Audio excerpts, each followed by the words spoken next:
Kia ora and hello, welcome to Cheeky Badger, welcome FS Consultancy, welcome Andrew Bailey. So happy you could make it today. Doing well, thank you Andrew, and glad you could be first there FS Consultancy. So we're getting into winter time, it's November, so not a lot happening, so we probably we'll be running out of stuff to do. I think we've got one fertilizing contract, and that's probably about it.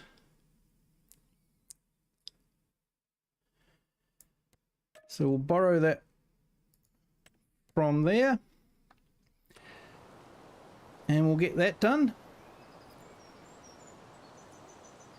And then we'll see what happens. So I might have to skip through winter a bit until we can get into spring. Winter's always a bit slow. Now pigs are doing well. What I'm thinking we might do, we might sell. So I think we've got, if we take away 33,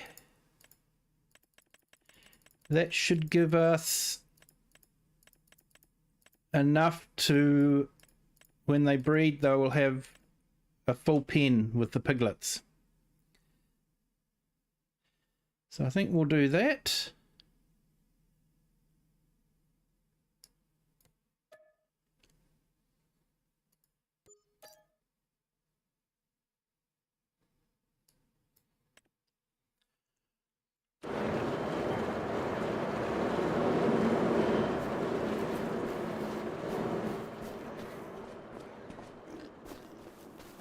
And we'll go and pick up that fertilizing, and we'll get that done. I keep going on the wrong side of the car. I keep going to the correct side of the car for what I'm used to.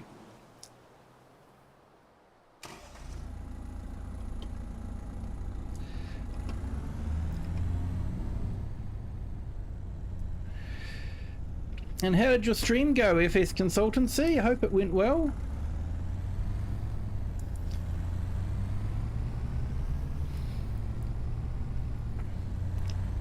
And once again, thank you for joining all those on our vertical and horizontal streams. It's great to see you all here.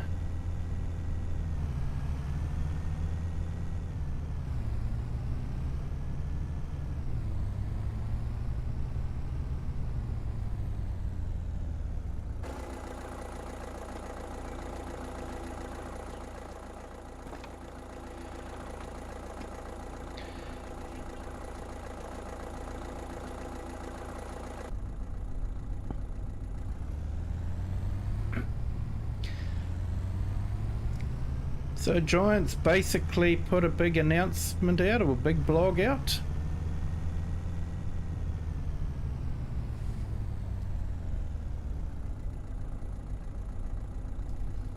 Oh, sorry to hear that, Andrew. Oh, that is gut-wrenching when that happens.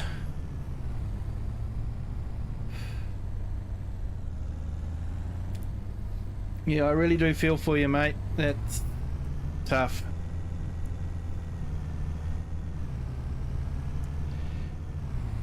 The only thing I can say that can be a little bit consoling is maybe now that you know how to do it, you can do it a little bit better.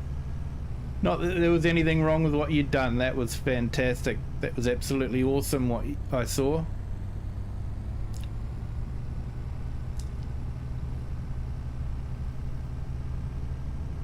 But yeah, I've had that happen a couple of times.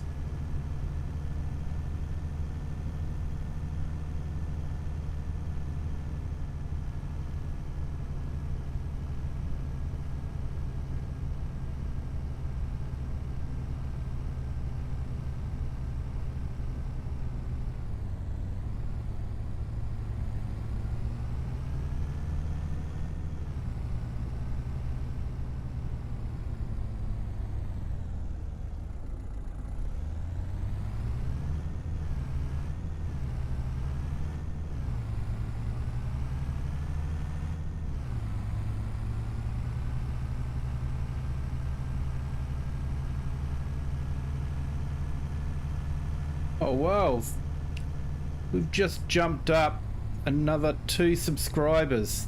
Thank you everyone, that is absolutely fantastic. I do appreciate that. 131.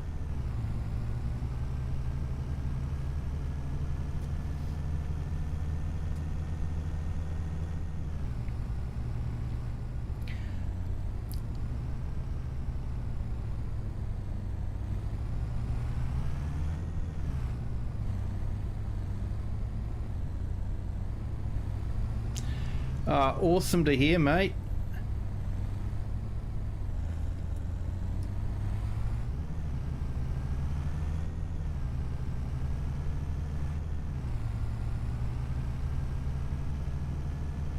Hey, thank you. Thank you so much. So you work at the moment, Andrew, or you've got the day off?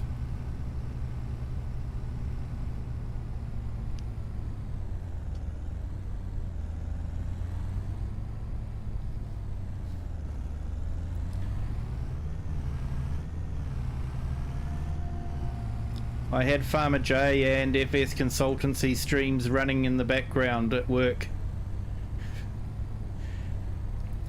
So hopefully that's helped your watch time, FS Consultancy.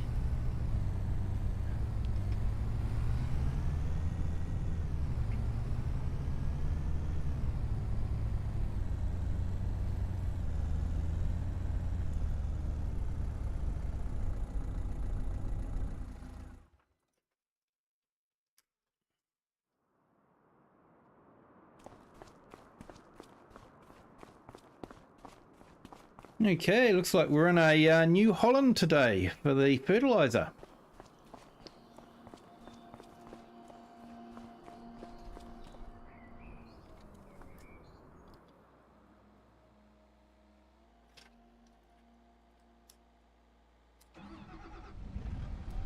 So yeah, Giants released a blog about the state of the mod hub and that sort of thing. Basically was just confirming, I think, what we already knew, that there have been a lot of mods released and that they really don't have the resources to cope with the current lot of mods. And it's understandable that they're reluctant to hire more people for something that probably doesn't generate a lot of income for them. Yeah, I think it's a fantastic service. They provide the mod hub. You know, we don't have to pay for it. It's not like we have to pay a monthly subscription to access the mod hub. I can think of some companies that did that. Trains is one of them. If you wanted to download from their mod hub, you had to pay a monthly subscription to get the high speed. You know, so Giants are pretty good, and you know, by having the mod hub, it gives the console players a repository that they can download the mods, and you know, they're not kept out of the whole loop for the mods. There are some mods that are restricted for the consoles, we do know that, but they still get you know, most of the equipment, even if it is Lizard branded. And you know, it's an incredible service for all players, especially console players.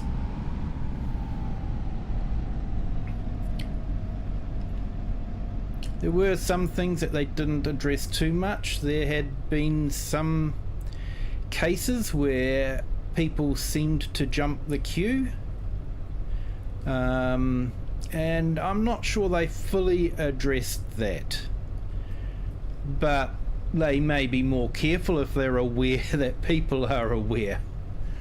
So yeah, it's just across the road from us. I think I know how to get there.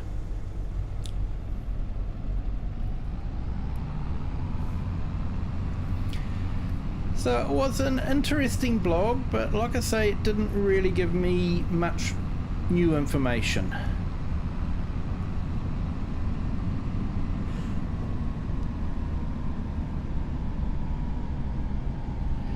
Oh, sorry to hear that, mate.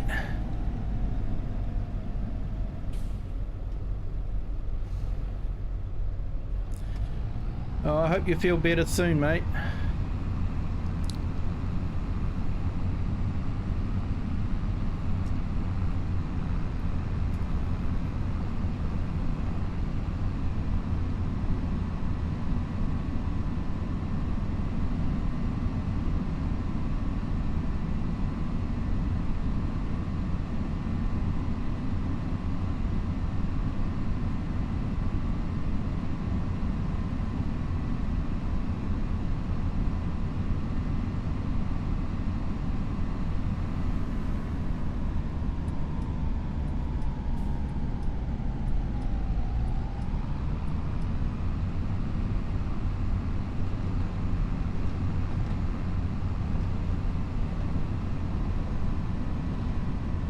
Oh, that'll be awesome. Awesome for them to have an auto load.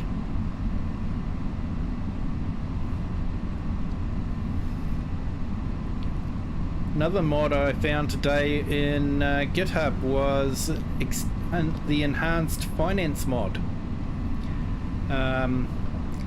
He had forked it from Chisel, and has given Chisel full credit for it, and has said that if Chisel asks him to remove it from GitHub, he will remove it from GitHub.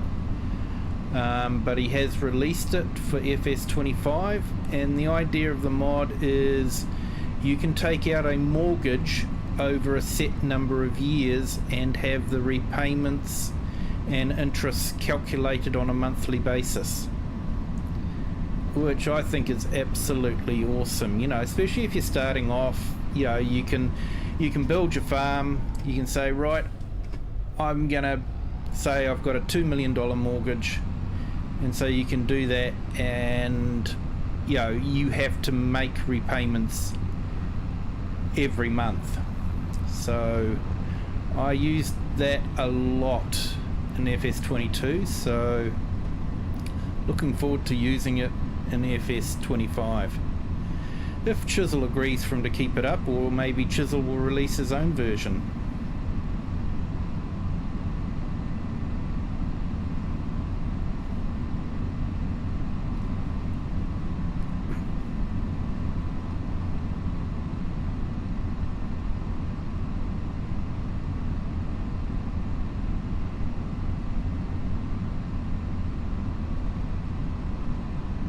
Yeah, it's available in GitHub. I think if you do a search for FS25 and enhanced, it should turn up in the search. I might actually even put it up in the Discord.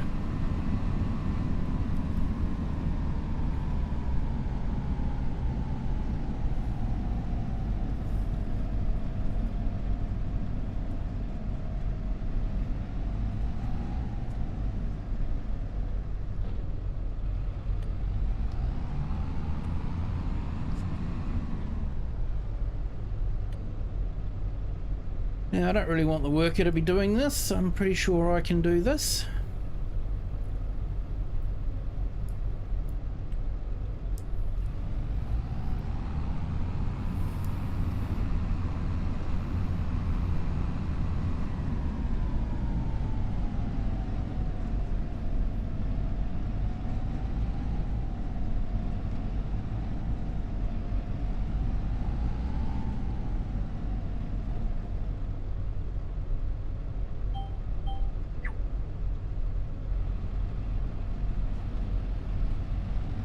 And what's good about it is, just like a real live mortgage, you can, you know, make lump sum payments to reduce the mortgage. So, yeah, I've done it where I've sort of started off with a $2 million mortgage, but I'm paying it off over 20 years. I usually have it well and truly paid off well before then, because let's face it, making money in Farm Sim is actually pretty easy.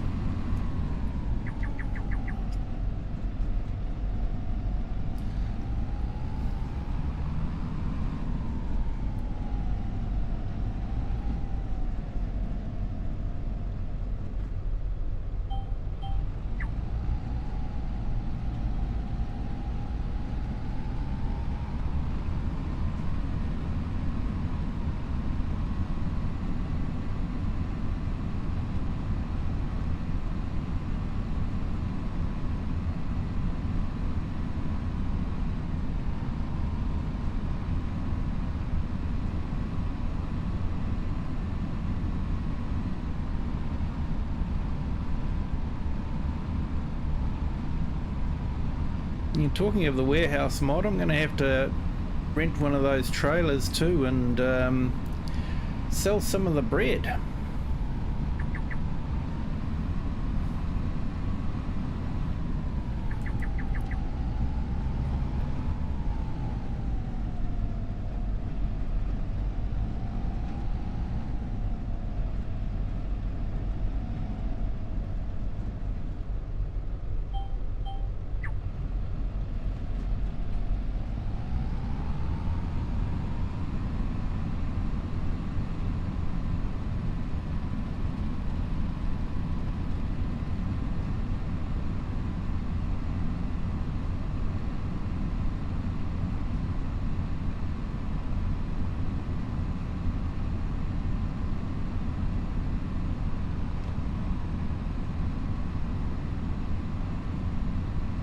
Yeah, very true, Andrew, very true.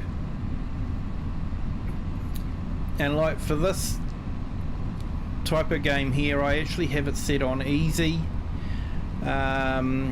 just so that, you know, things can progress pretty quickly.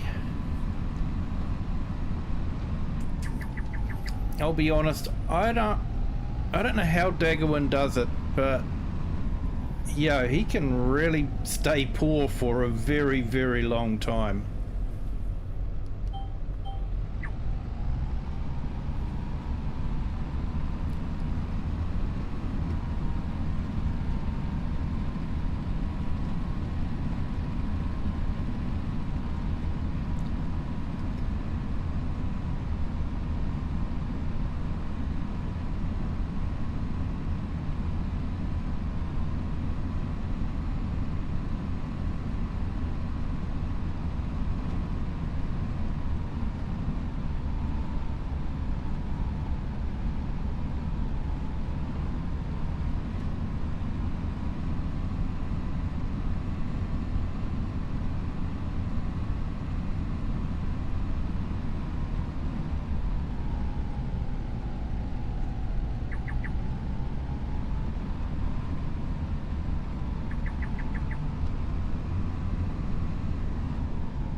So what crops do you usually grow there, Andrew?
And we had a few mods released today. One notable one I thought was the Ballon Road cow barn, better known as Tom Pembleton's Farms Life cow barn. I'm actually looking forward to see if that map comes to FS25, because with the grazing system it makes sense to have the cows out in the fields and then coming in for milking. That's what he does. So yeah, I'm interested to see how that map goes, but having the dairy, well, the cow shed is fantastic as well.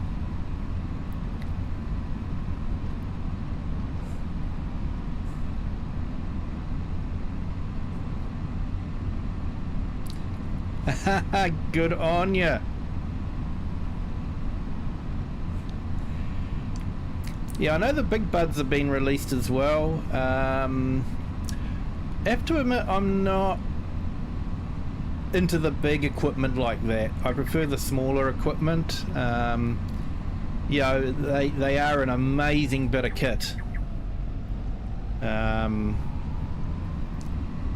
And absolutely fantastic for the Great Plains of Canada, you know, where you need big equipment to be able to plant as much as they do. So I know there'll be a lot of people excited about it. I'll just have to say, unfortunately, I'm probably not one of them. It's not my kind of game style. Although maybe we could have a few big buds on the Four Fields map. Might actually do a Four Fields multiplayer stream tomorrow night if people are interested.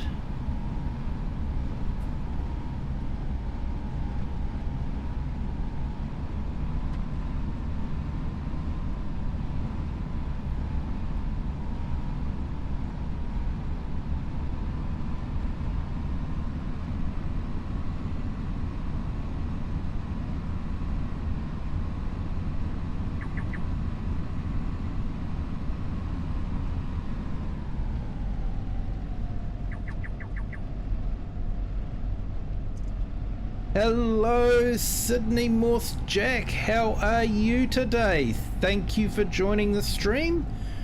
I hope you are doing well.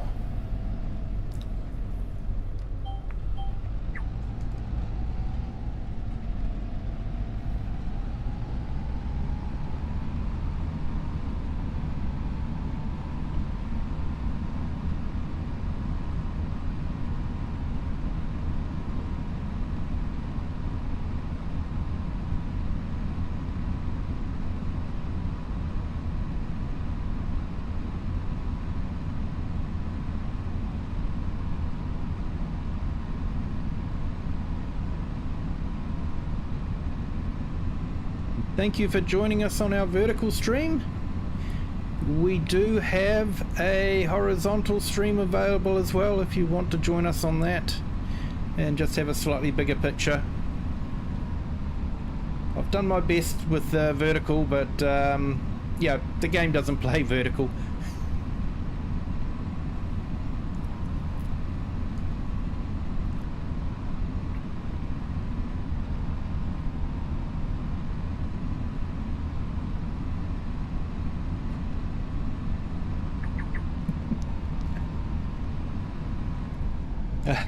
Don't worry, Sydney, I know that feeling.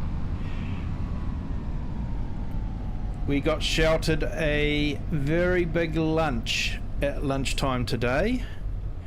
We got taken out to a Brazilian barbecue restaurant. And basically, they had a little bit of salad and a lot of meat. There was a lot of protein. We had beef, lamb, pork, The pork was just absolutely fantastic. They brought out some pork spare ribs, and literally the meat fell off the bone. It was absolutely beautiful. I even tried something that I hadn't tried before. At a chicken heart, and it was actually, that was good. It surprised me.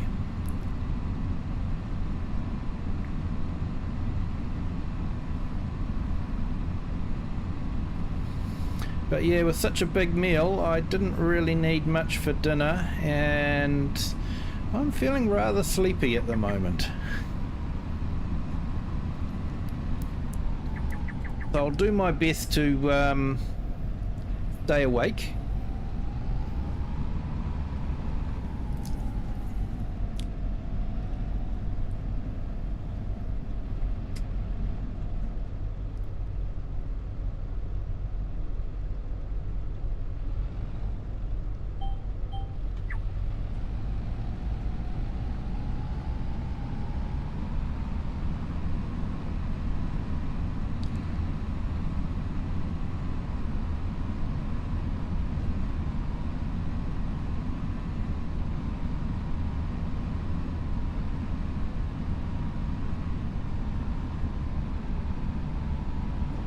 Yeah, definitely not the sort of restaurant you want to go to if you're a vegetarian, I'm afraid.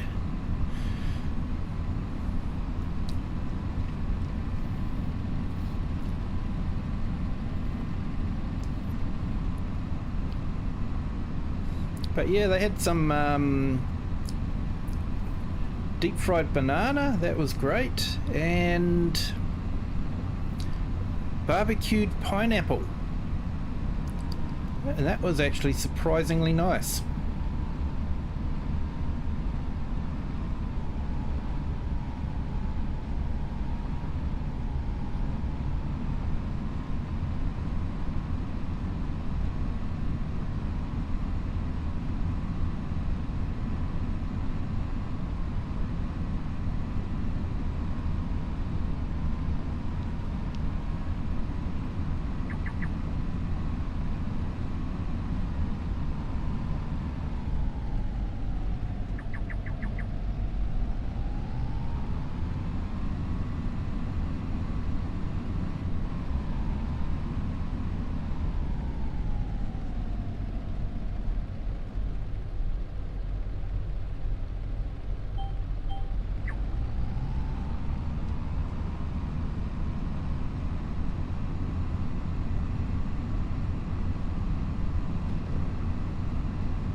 I'm just looking through that list, and wouldn't be a Kiwi stream without getting to turn the implement on.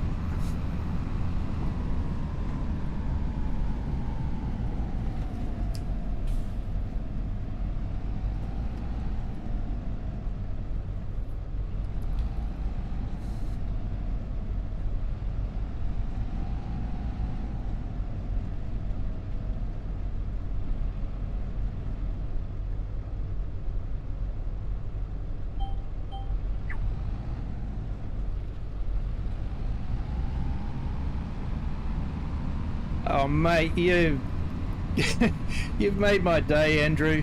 Thank you so much for that.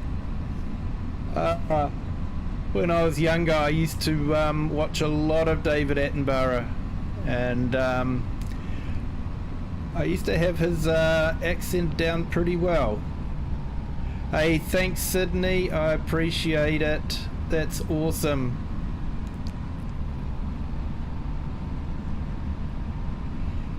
Yeah, Sydney, don't let me keep you up. You're more than welcome to go and have a sleep if you need it.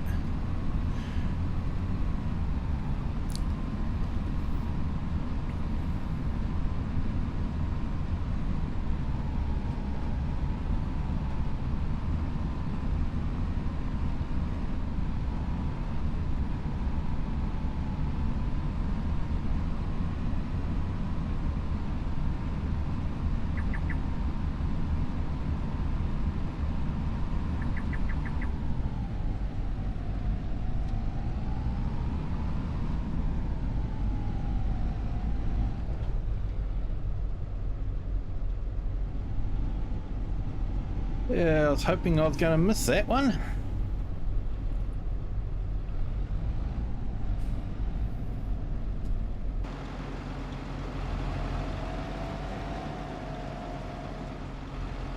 Only just clipped it.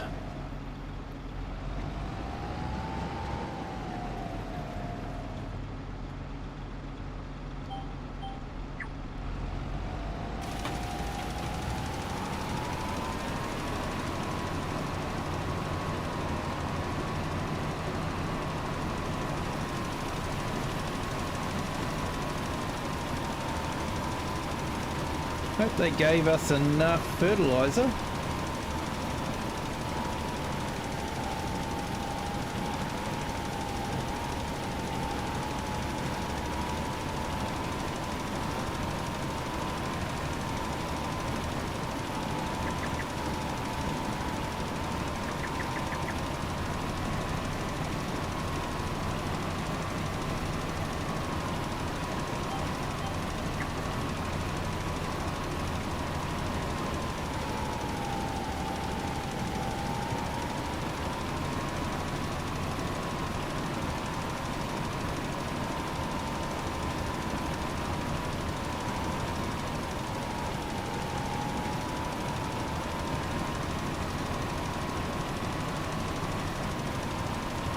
Yeah, that new potato chip factory looks quite good too.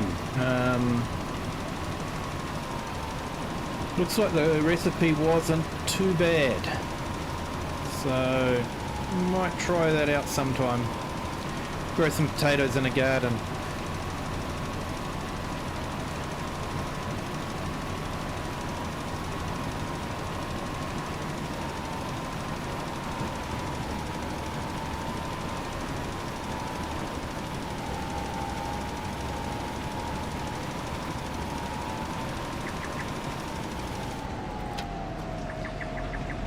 And the new headland management mod.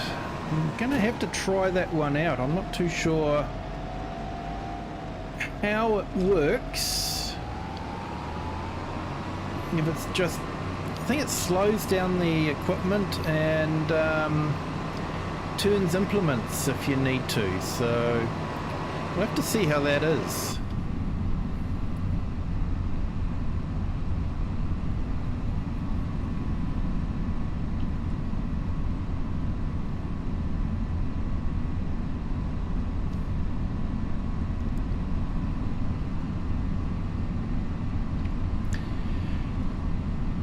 Mr. A Farmers, hello, how are you?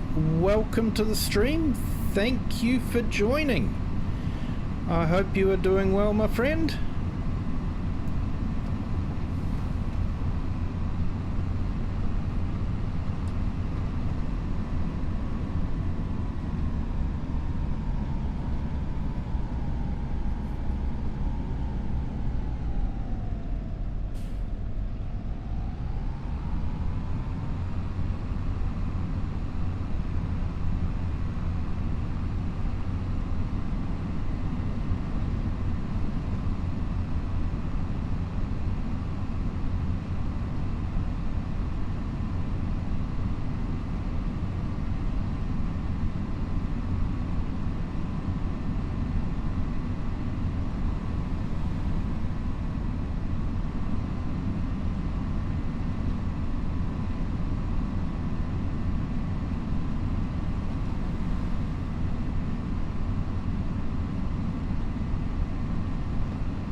Yeah, they are a nice tractor.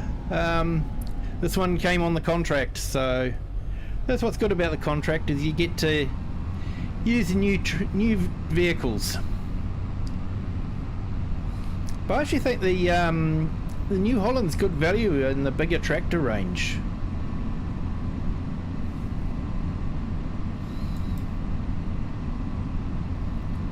When I've needed a bigger tractor, the New Holland is quite often first on my list.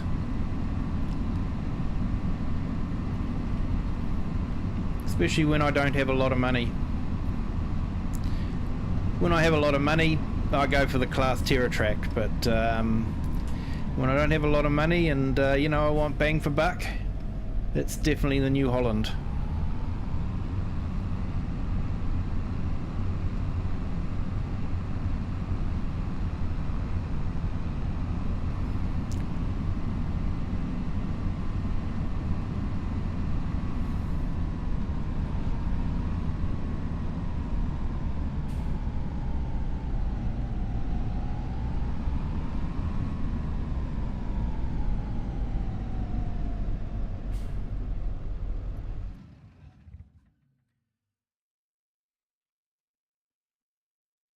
Okay, just working on something at the moment. You probably already have worked out what it is.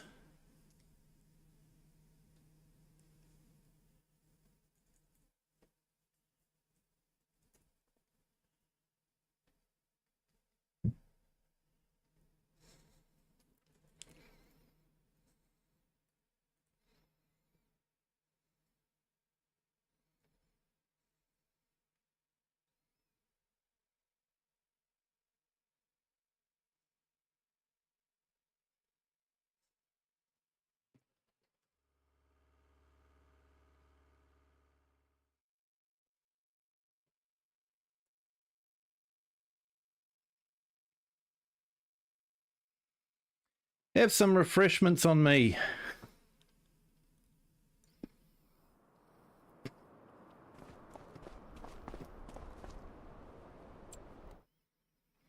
So there's not much happening today. We're sort of nearly at winter time, so I think we'll be skipping through winter. We have a little bit. It's improved.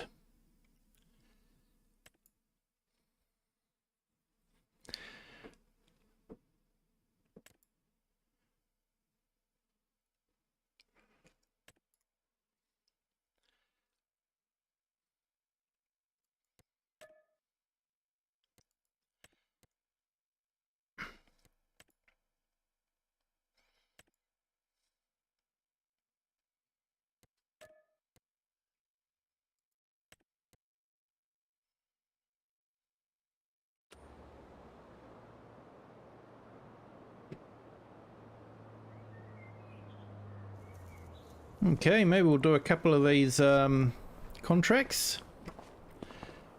What are we in here? T8. So New Holland again.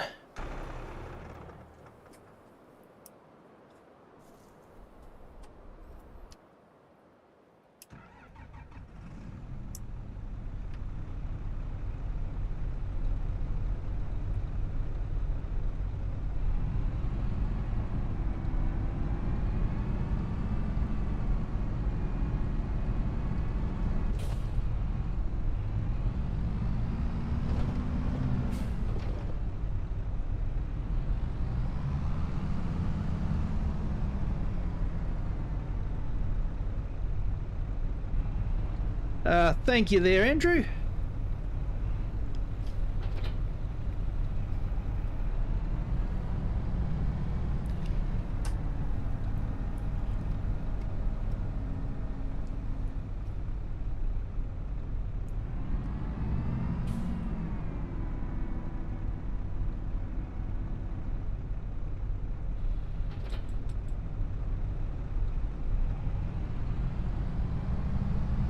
Yeah, let's figure out how do we get to the contracts.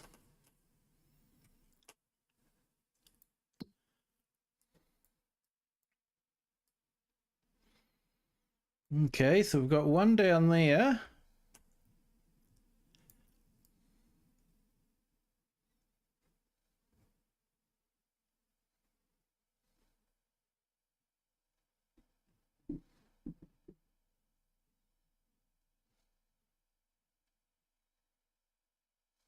and one all the way up there. So opposite corners of the map. I'm sure we can cope with that.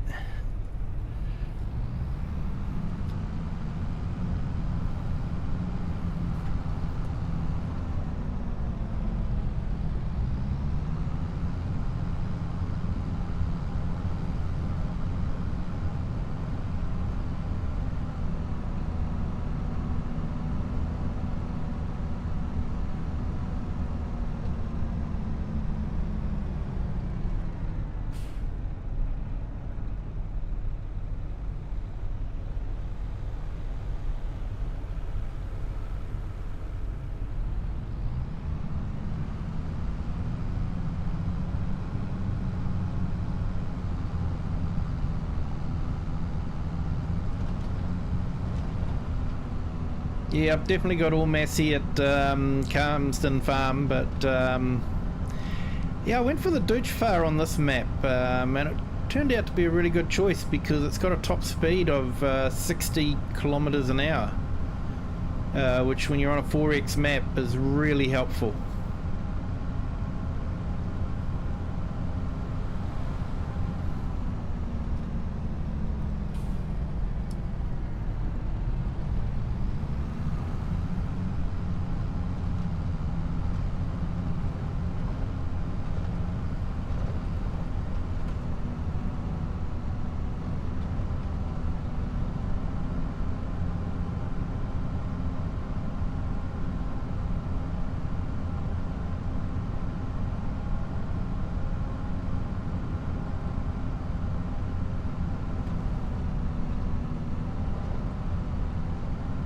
At the risk of losing half my subscribers, I'm not a huge John Deere fan, I'm afraid.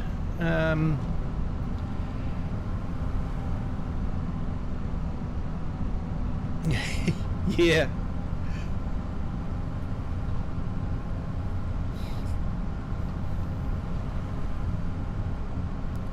Yeah, I grew up speaking miles per hour and kilometers per hour. We'd swapped over sort of in the mid 70s, so I was taught metrics at school, but my first car was pre-metric system in New Zealand, so it still had a miles per hour speedo.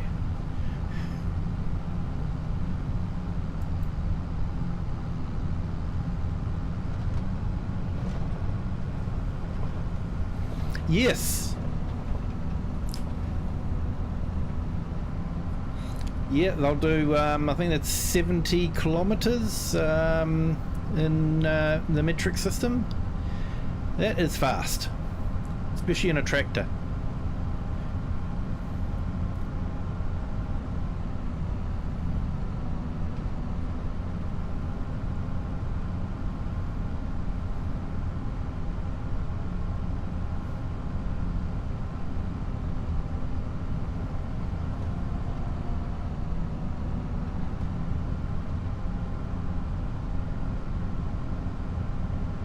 Yeah, that was a nice tractor, the T6 two-wheel drive.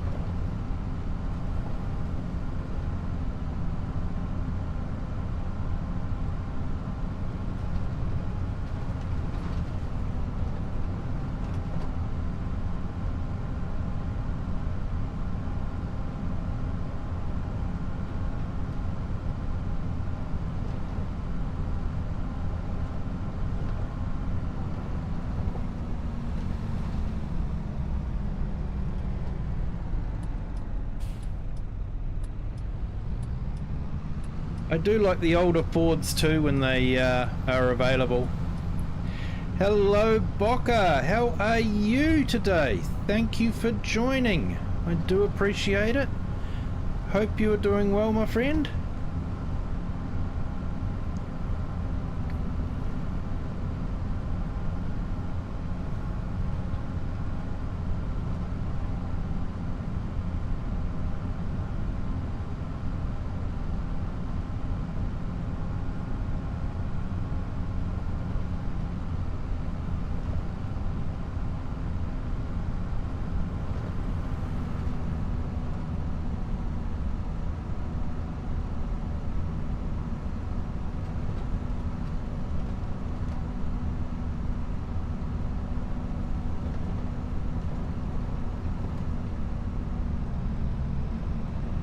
Oh, is that a good thing or a bad thing? Like, do you get paid if you're not working, or yeah, I know when I was working on the orchard, it was contract work a lot of the time. So if you got rained off, you didn't get paid.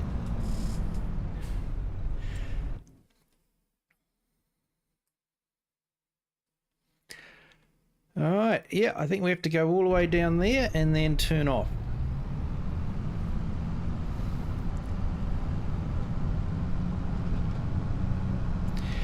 Yeah, we've got, I think they call it an atmospheric river going to be hitting us soon. Parts of the South Island are already getting it. I reckon we'll be getting some fairly heavy rain tonight and tomorrow. So yeah, could be interesting. I'm hoping that we're not going to be getting as much rain as the poor people in Queensland have been getting. They've been hammered hard. Serious flooding.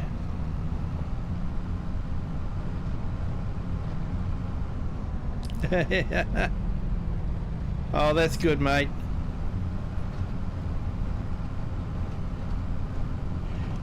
Yeah, a bit different when it's a contract, I tell you. It's sort of like, yeah, you don't work, you don't get paid.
Yeah, bearing up on that one, mate.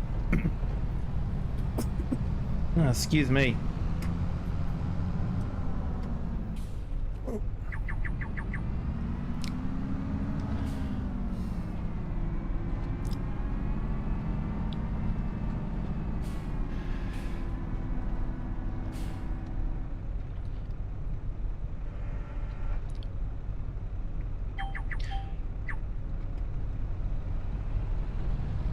Instead of a crash counter, I should have a forgotten implement counter.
Here we go, have some more refreshments.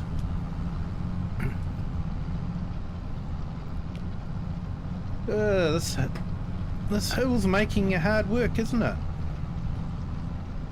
That's what I like about this map, is just the subtle changes in elevation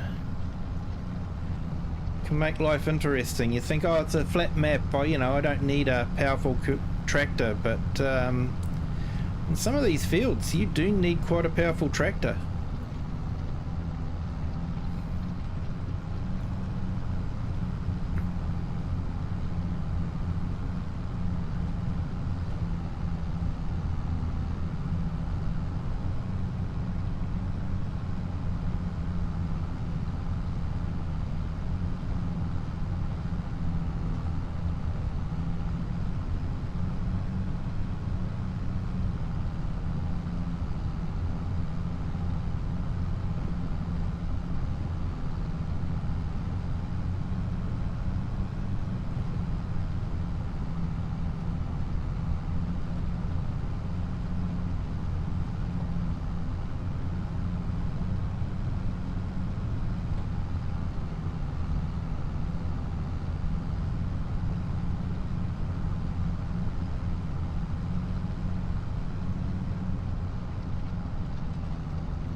Oh man, that would stink, not being able to get the parts you need. I guess it's not like it was an old machine either.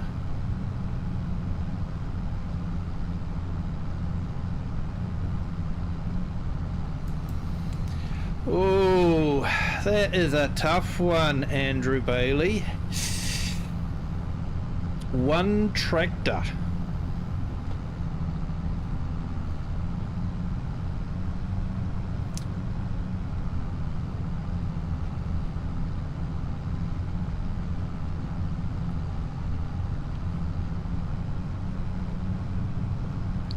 Got to think about that one.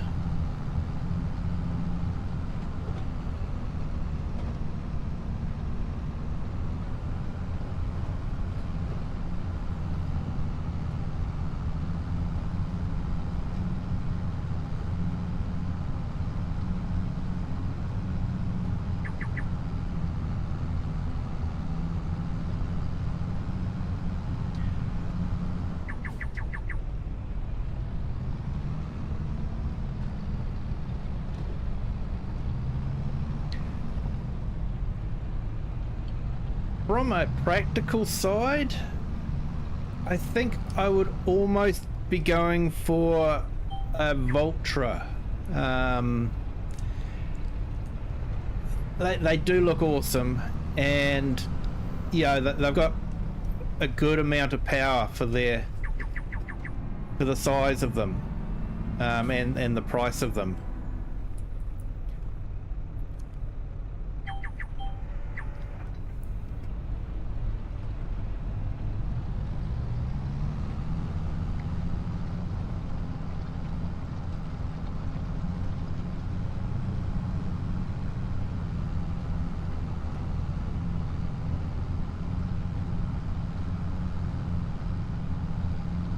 Yeah, I do sort of have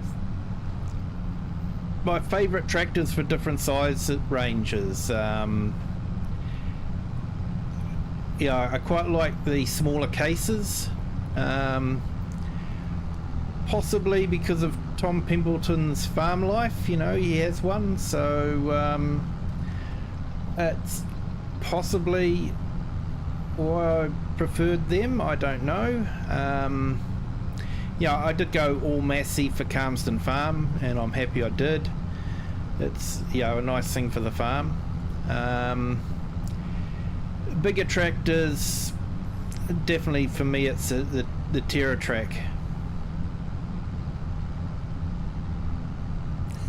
Yeah, reverse driving.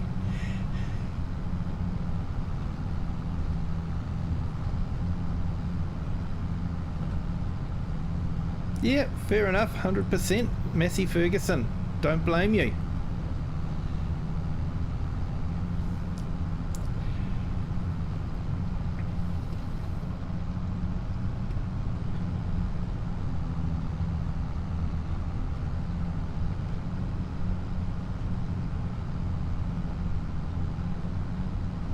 Yeah, I do like the old Fords.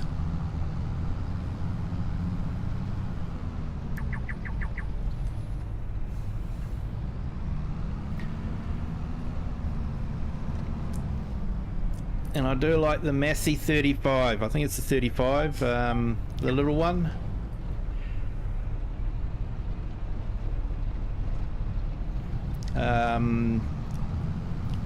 Mainly because, you know, we had one on the orchard I worked on. Yeah, and it just kept going and going. It was a great little transport tractor. Not so good for modern farming, but it was a fun tractor. We had a big platform that we all just loaded on and got carried out into the orchard so that we could do our orchard work. It was fun.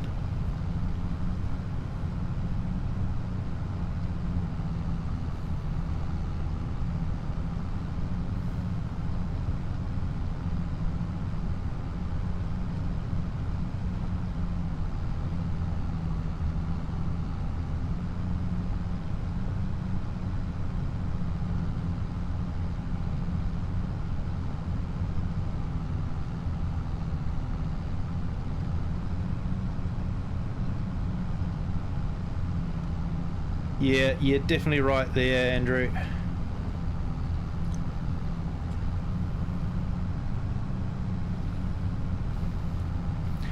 On my Discord, I've actually got a video of the old Masseys that were used in Antarctica to do the run to the South Pole. Just amazing.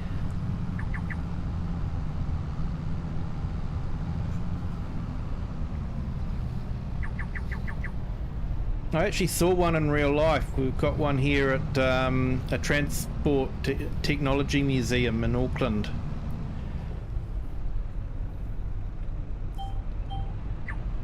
And it was just amazing to think that they travelled all that distance in the ice and snow of Antarctica in an old Massey Ferguson tractor.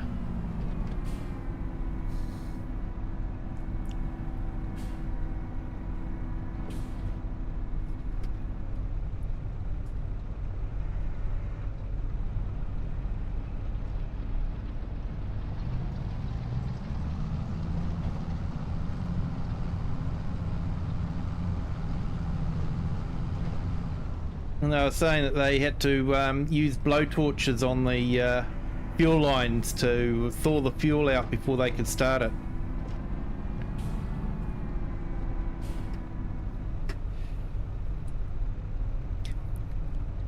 Helps if I turn on the GPS.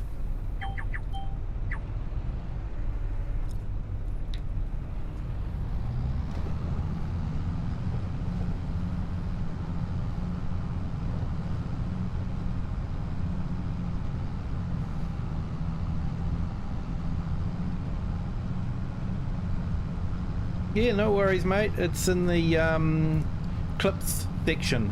I've got quite a few that I've come up on my feed. Old farming.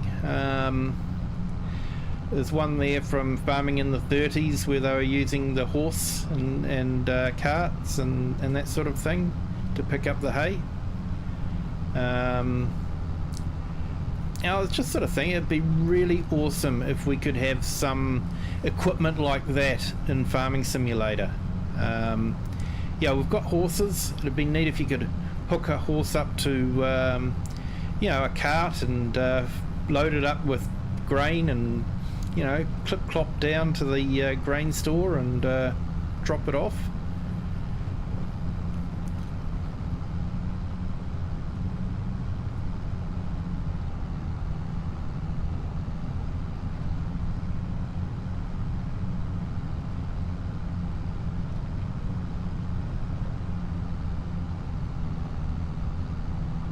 I hope your farm building's going okay for you, mate.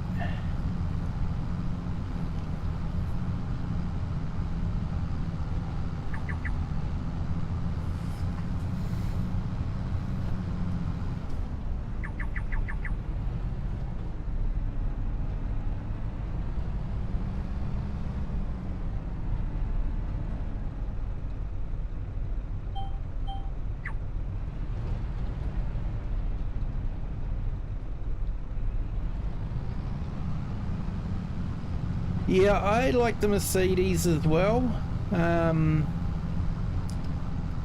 There is a rumour that we might be getting Mercedes with the stars align. Good morning, Mr. AI Farmer. How are you today? Thank you for joining the stream. We're having a good discussion about tractors at the moment. What are some of our favourite tractors? You're more than welcome to join in and let us know what you like.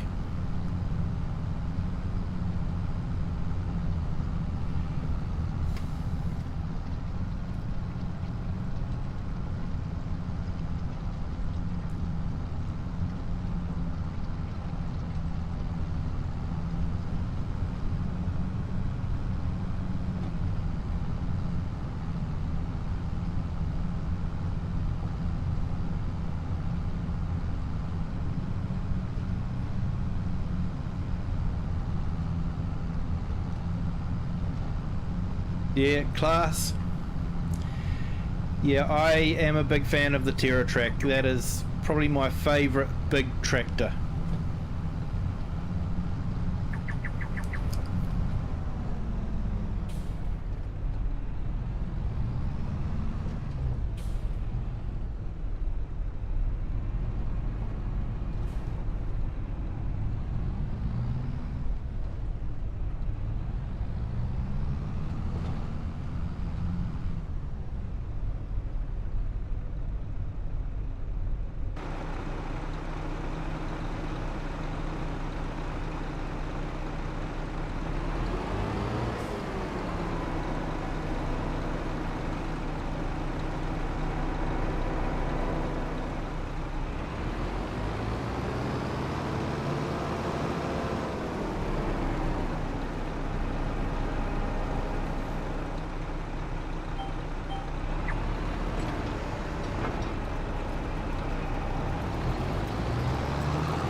No worries, no worries.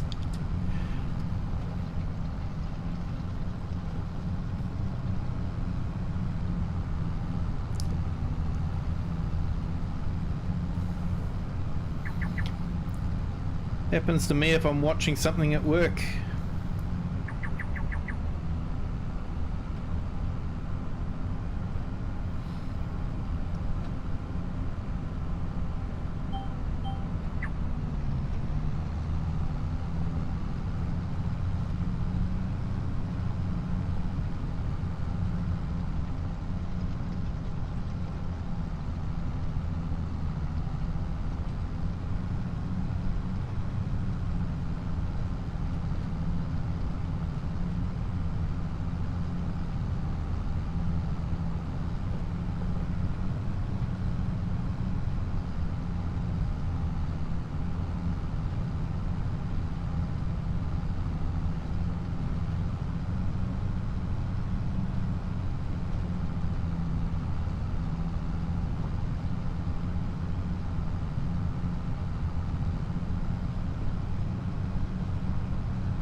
Yep, I know what you mean. Yeah, the ones that pivot can be a real tricky thing to drive in reverse.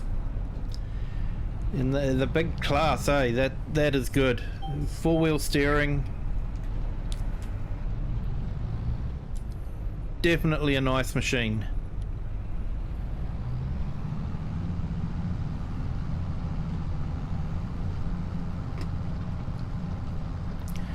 Now, I especially like the one where the cabin would turn around and you'd go in reverse.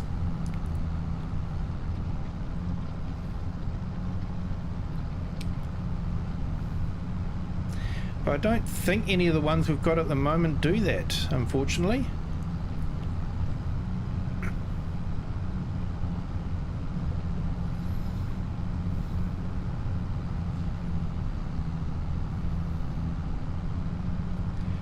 I do sometimes wish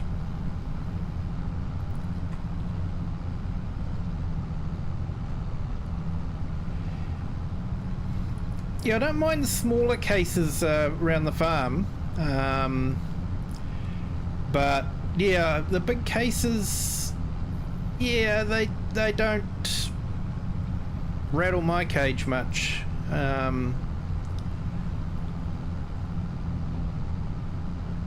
But yeah, especially the big quad tracks. I'm just not into pivoting tractors.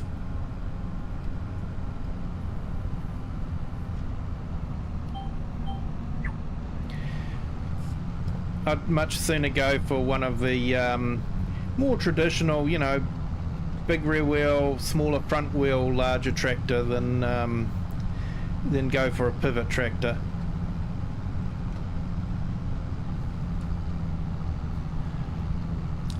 What I would like for Giants to do is in their specs for the tractors is to put in the wheelbase distance. That to me would give me a good indication, of what would be a good tractor for what I want to do,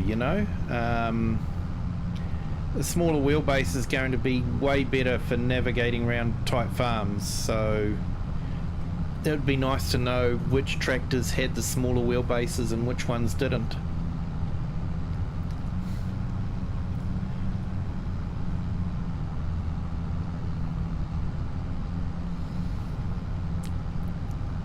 I've even gone as far as leasing all the tractors that I'm interested in and lining them all up just to try and see if I can see which one has a smaller wheelbase.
It won't be long before we have our big agricultural show near where I live. So I'm looking forward to going to that. Getting to see all the tractors in real life. And going, wow, they're way bigger than I expected.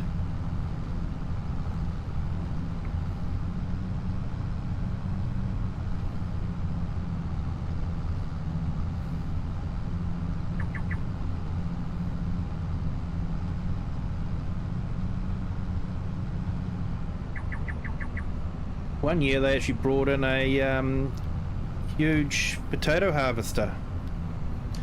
They are huge.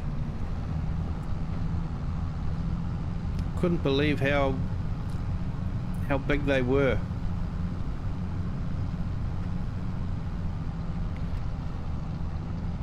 The other thing too that I couldn't believe was how tall.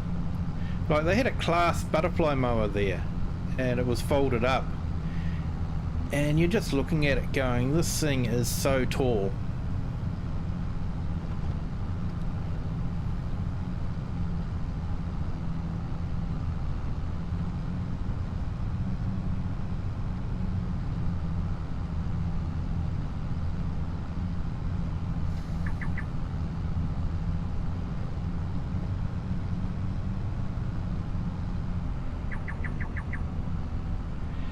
Yeah, they do have some pretty big farms over there, don't they?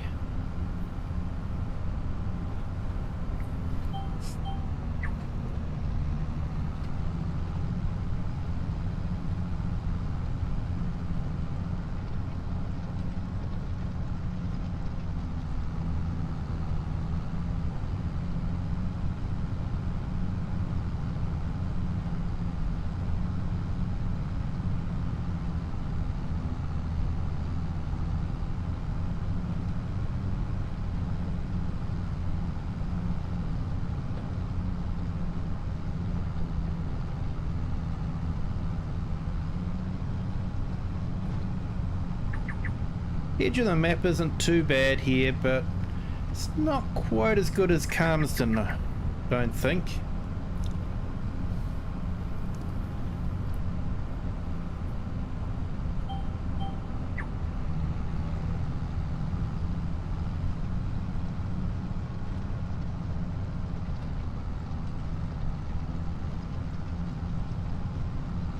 To me, it's sort of a shame that, you know, he didn't reduce some of the trees there and put some of those trees out into the distance to make it look like it just continued on.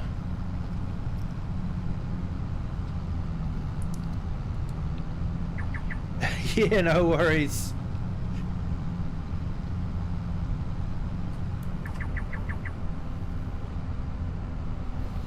You'll have to tell us what sort of dog you have when you get back.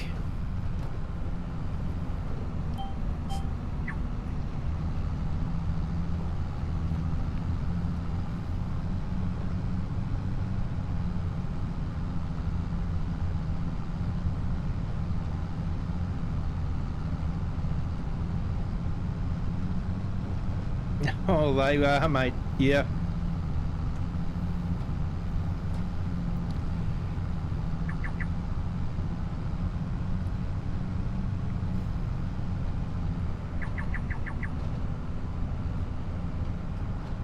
Yeah, I visited a open cast mine once, and I was watching a big front end loader pick up a bucket full of dirt and rock, and he dumped it into one of those great big dump trucks, and his bucket filled the dump truck straight away, and the dump truck took off and went down the hill. And I was thinking, man, that dump truck's not that big, you know, if one bucket will fill it up. And then he went down to the bottom of the mine and parked next to a Kenworth with a low loader. And honestly, that Kenworth looked like a Tonka toy compared to this huge big mine truck. And I was just thinking, wow, that bucket is huge. the equipment, is just amazing. Yeah, I'm definitely looking forward to that map as well. I can't wait to see it.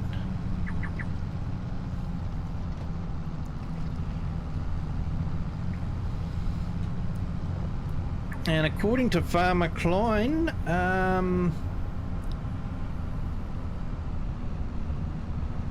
Maypole Farm will probably be going into Mod Hub testing soon.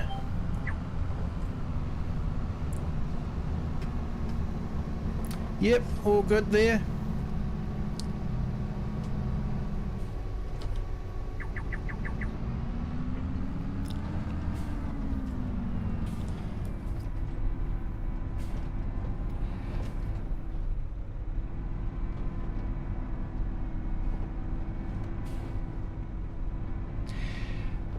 Yeah, so Maypole Farm could be a good one to visit again.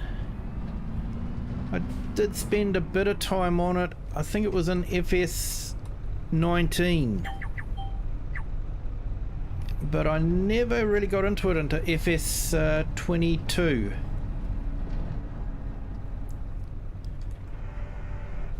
So it could be quite good to give it another go in FS25.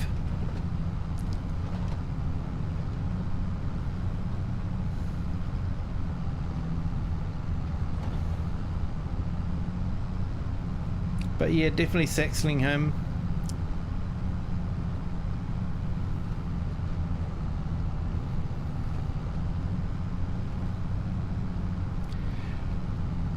Could be a good map to move on to. Almost sort of feel like I've reached the goal for this map. You know, it was, could I make a go of it? You know, coming from the big city and the office job, and sitting in the tractor, and you know, enjoying the comforts of the tractor chair instead of the office chair. And I think I'm doing okay. You know, 206 grand in the bank. Got a pigsty. I've got a big field. I've got some productions. So yeah, I think I've proved my point on this map. But how I will play the new map, yeah, I won't really know until I see the map and let the map inspire me. And that's where I can have the problem, is I can load up a map, I can jump on it, and if I have trouble telling a story on it,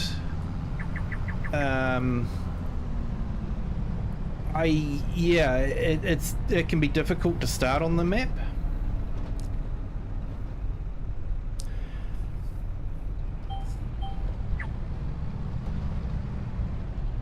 And I'm not just saying, you know, a story for the sake of streaming, because before I streamed, I would look at a map and go, okay, what's my story in this map? Why am I here? What am I going to do in this map? And if the map didn't tell me or inspire me to do something, I found it difficult to play it.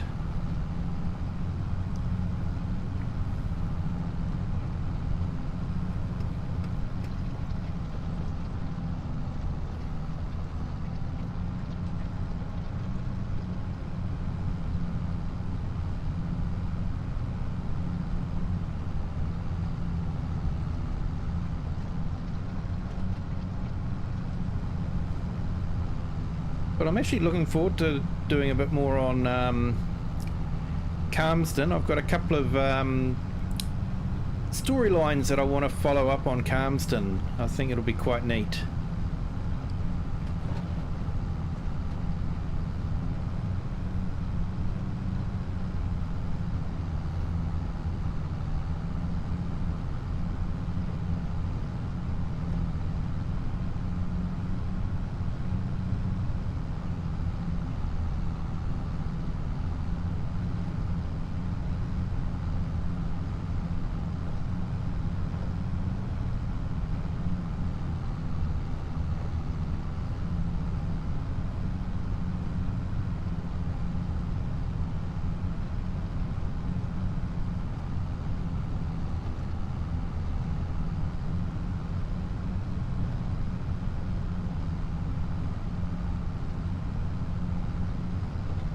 Yep, no, you're right there, Andrew, but unfortunately sometimes the map doesn't talk.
Yeah, sometimes that can happen.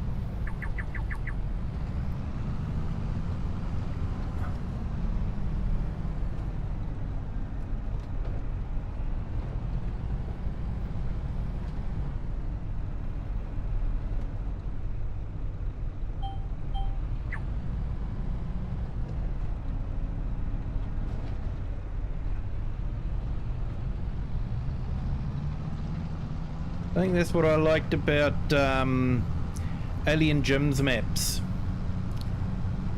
It was always sort of like a storyline that you had to follow along. Yeah, you didn't have to create the storyline. He had that storyline there for you. And it was always an interesting storyline.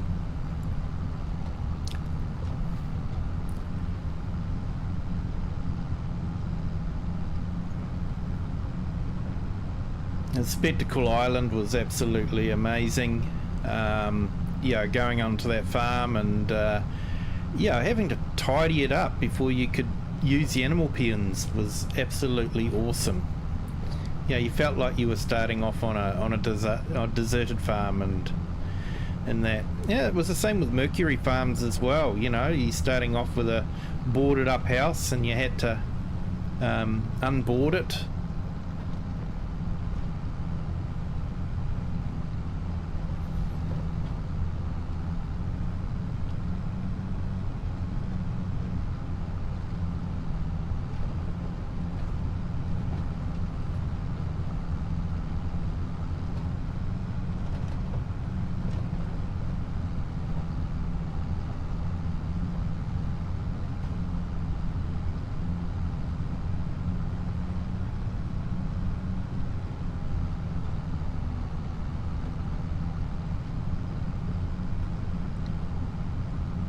So Andrew, what maps were you really looking forward to that ended up disappointing you?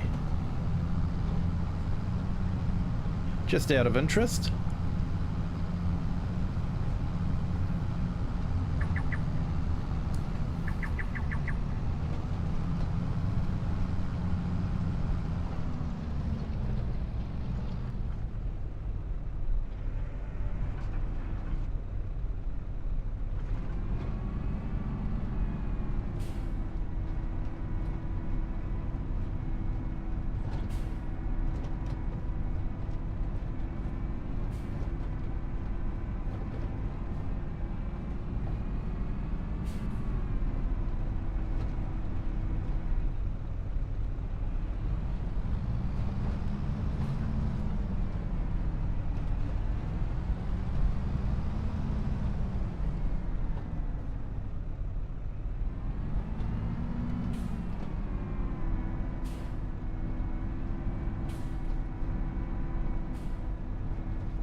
Can't get into that corner.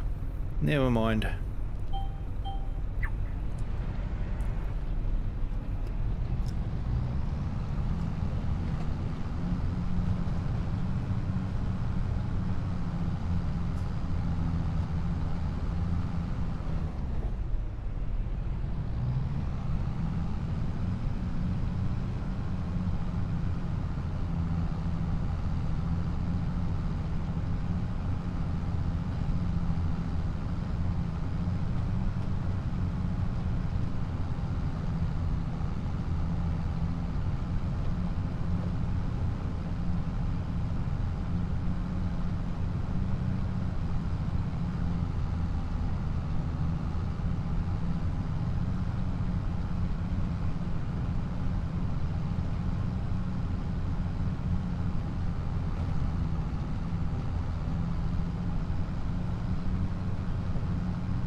Yep, I agree. It's definitely a big fields map. You know, a wide open kind of map. But I agree with you that it is a bit sparse, not a lot of decoration in it. He did do well getting the buildables in it.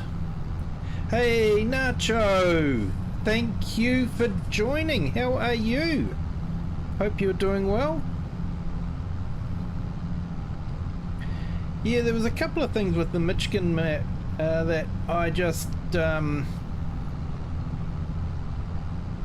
it to me just didn't seem quite right. Like the latest one that came out, there's no road heading out of the map. There's a train going across it, but it's a fully enclosed road system. There's just no way out. It's like Hotel California.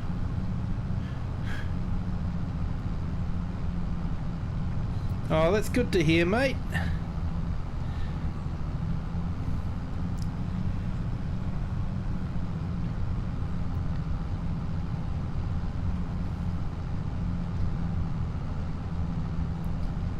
So you've finished working on the farm for the day and they've let you go home?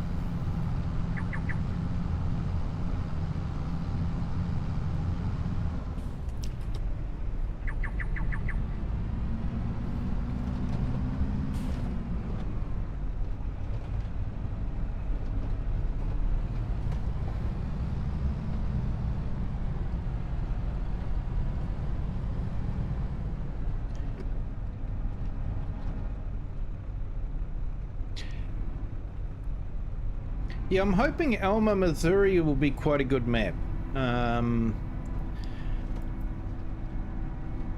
It wasn't one that I played on much in FS22, I will admit, but for an American map, I liked it.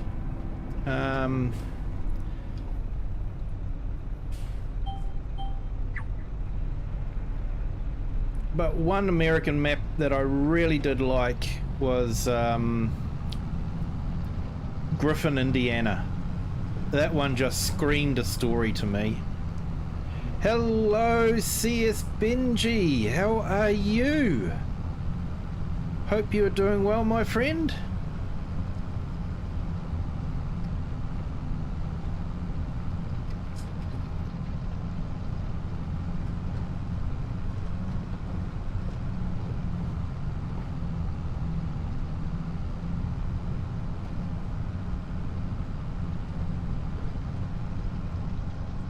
Oh, Nacho, I hope those cows behave themselves and you don't get called out again.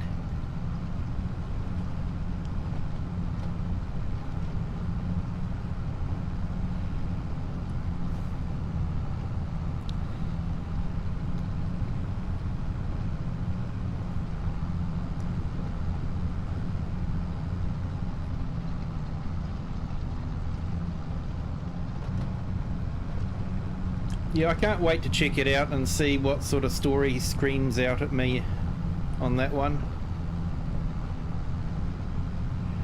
Good morning, Klaus. How are you today? Thank you for joining. Hope you are feeling well.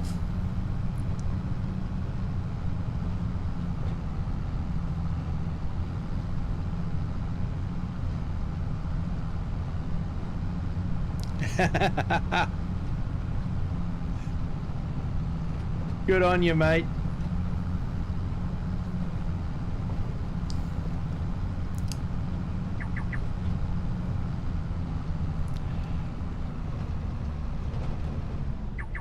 Well, thank you for joining the stream there, CS Benji. I do appreciate it.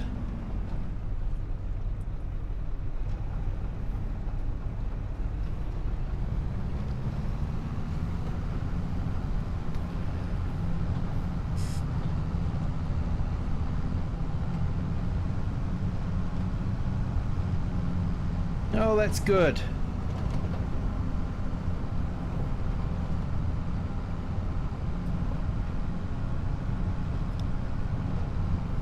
Yep, we're due for quite a bit of rain over the next couple of days, which will be good because we do need it.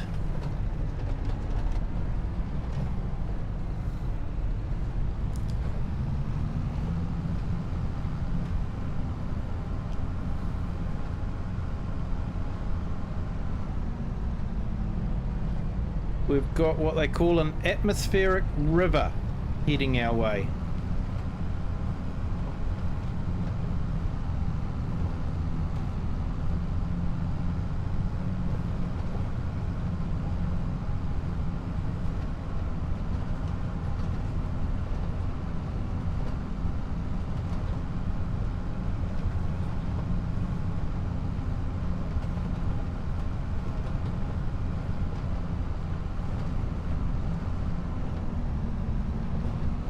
I'm just doing a last few contracts for November before we hit winter time. Might just skip right through winter because there's usually not a lot of work to do over winter time, except maybe plough some roads. You know, do so much of that.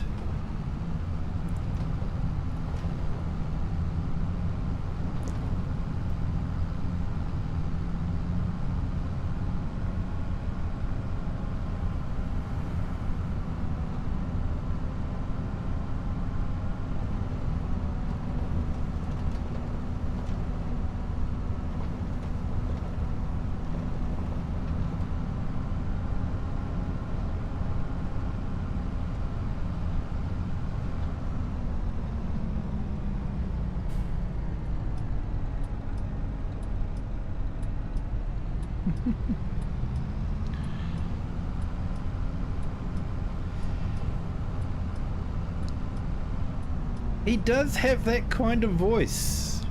It's quite calming, and it's very easy to fall asleep. I won't tell you how many times I've fallen asleep to Mr. Silly P.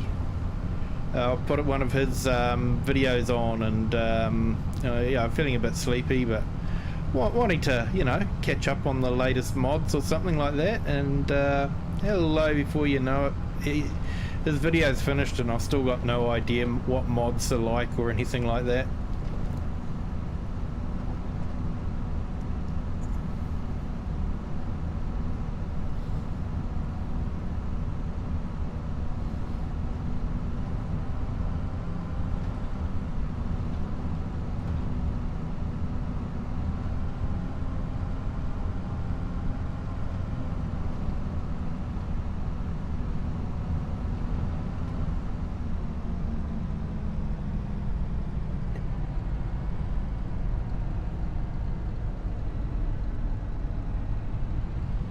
Yeah, I haven't actually watched Argsy's video yet to his stream from last night, because apparently he had a bit of a rant about everything, so might be interesting to see what his rant was about. Haven't had a chance to do that yet.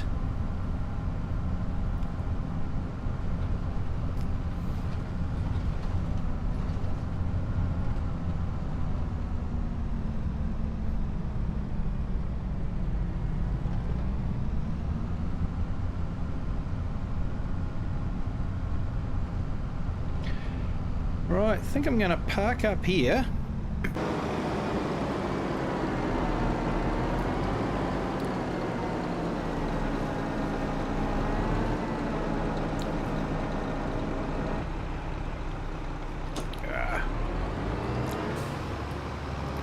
Who parks a gateway like this right in the middle of nowhere?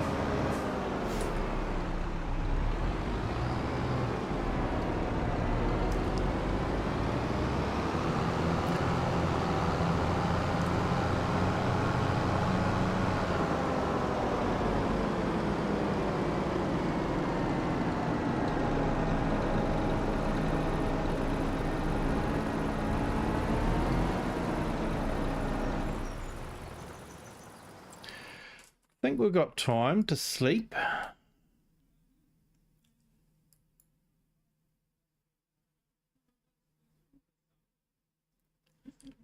Yep, 79 hours.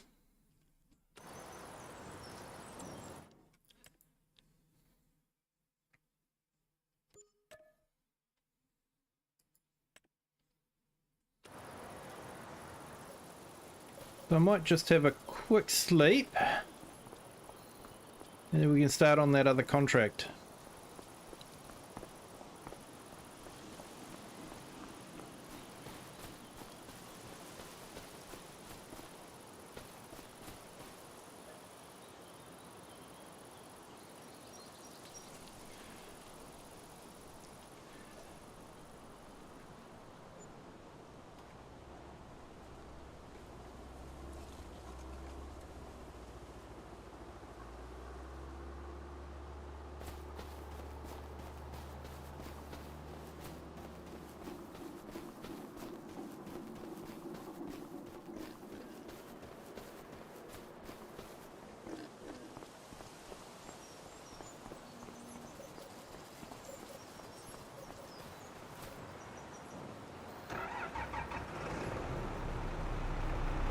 And thank you to everyone that is on our horizontal and vertical streams.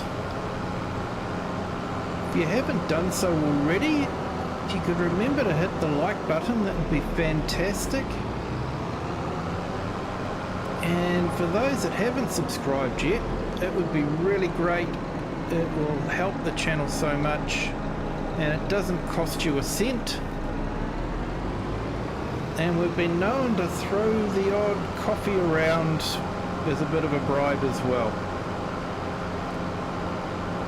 But thank you all for joining and watching. I do appreciate it, and especially those that join me on the chat. Yeah, where we can have a bit of fun.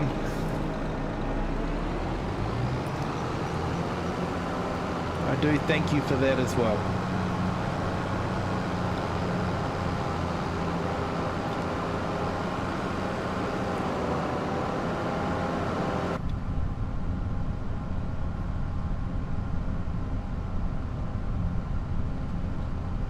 Thanks, Nacho.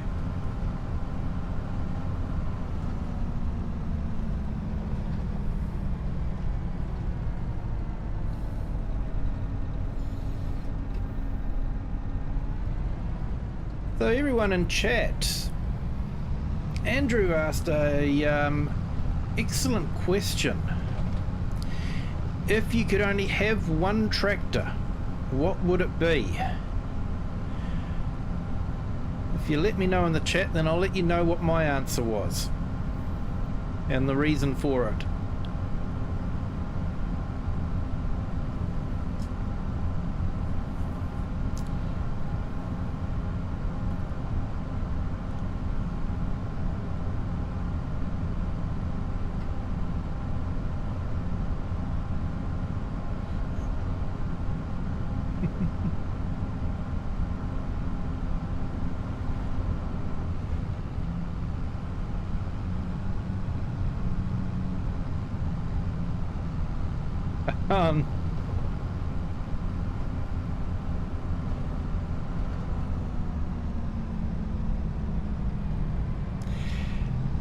Yeah, I do need to catch up on that stream and watch it, just see what he was saying.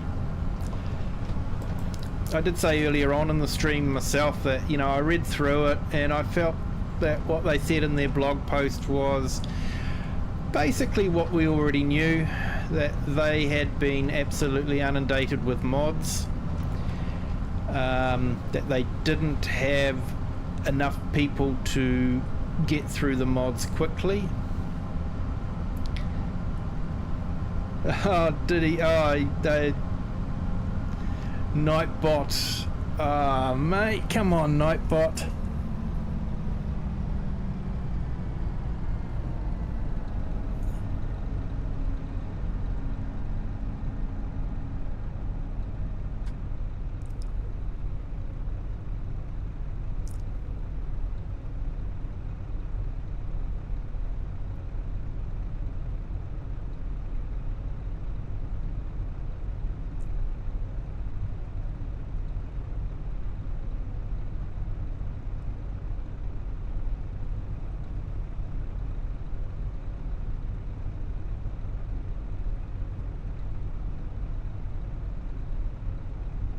Yeah, sorry there, Seth Benji.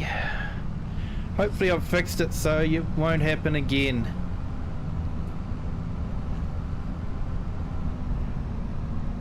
Yeah, I'll say, that, yeah, he, yeah, they didn't really tell me anything I didn't already know. Yeah, I think we all know that they were inundated. That, you know, they basically provide a free service. So, you know, what right do we have to complain? You know, I know of some companies that charge a monthly fee if you want to download from their mod hub at full speed. Giants isn't doing that. And, you know, I hope that they never do, but they're not doing that at the moment. They're providing that mod hub for everyone in the community to use, those on consoles, those on PCs. You know, it's absolutely fantastic. You know that the mods on the mod hub have been tested. And, you know, as a whole, there are mod conflicts, we know that, but we also know that, you know, they can't be expected to test every mod against every mod. You know, and it's a fantastic service that they provide. I know there was some questions about some people appearing to be given priority,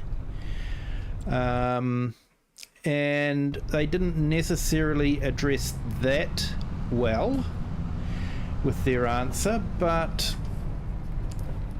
you know, at the end of the day, they're not charging us for the mod hub service. And yeah, I think they're doing a fairly good job with it.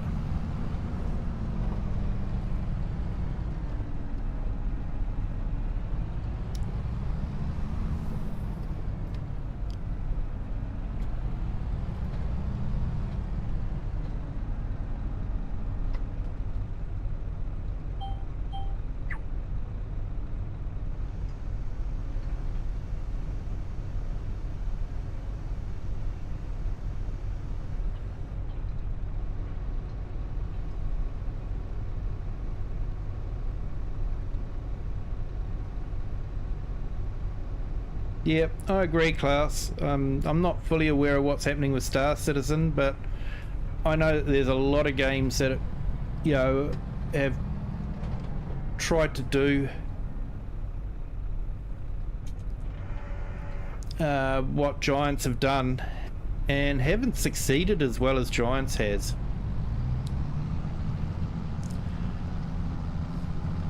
And, you know, let's face it, how many of us would want Giants to charge us a monthly subscription to use Mod Hub just so they could employ a few more testers so that we could get our mods a couple of weeks earlier?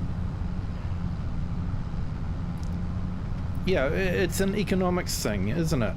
And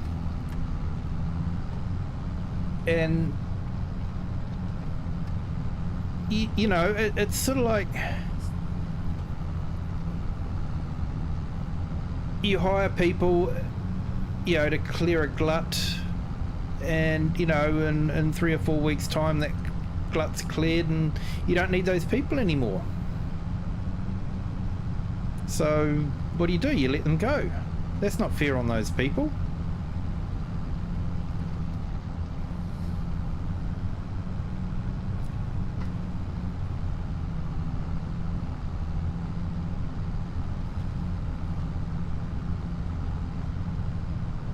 So yeah, I felt they were just letting us know what we already knew, but yeah, they admitted that they were having trouble keeping up with the testing, and that's fair enough. You know, we all know that there were some serious bugs in the game that needed to be fixed, and you know, it's one thing to fix things, but it's another thing to know that fix isn't going to break something else, and that's got to be done with testing. You know, so they've got one hand, people are screaming, I want these bugs fixed, I want patches put out straight away, you know, and then the same people are saying, oh, but I also want these mods released so that I can, you know, use them, because having 10 tractors in the game isn't enough for me, you know. I need to have 200. And yeah, I think, you know, people just have to be patient and appreciate what they've got with the game and the company. That's my 2 cents worth anyway.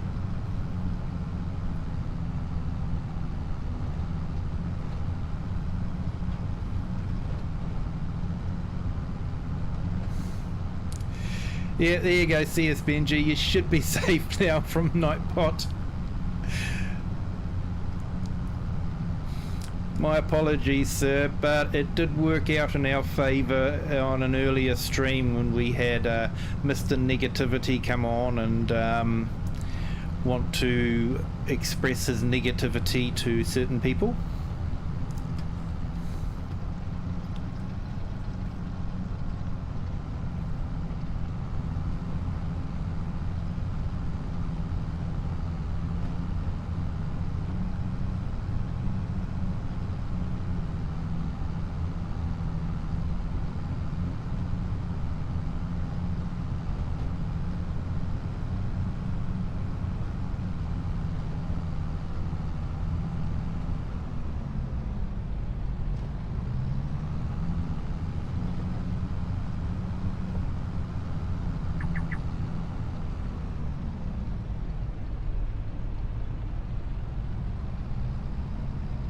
That's a lot of money.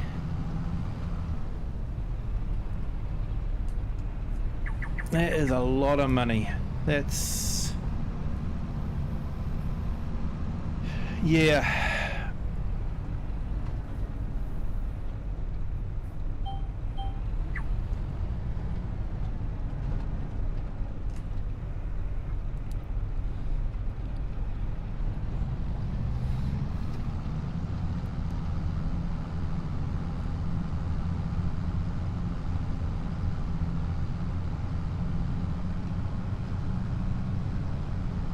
Yeah, I do see the way the gaming industry is going in some places, and I don't like it. I don't like it at all. You know, microtransactions,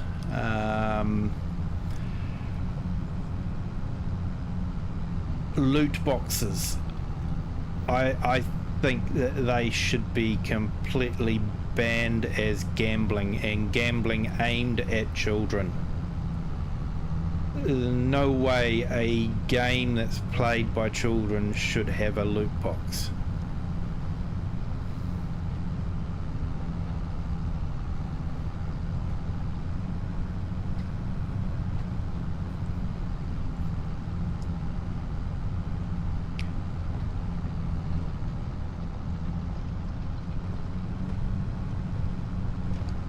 Yeah, I can understand. You know, people are passionate about the game. They want it to be a great game.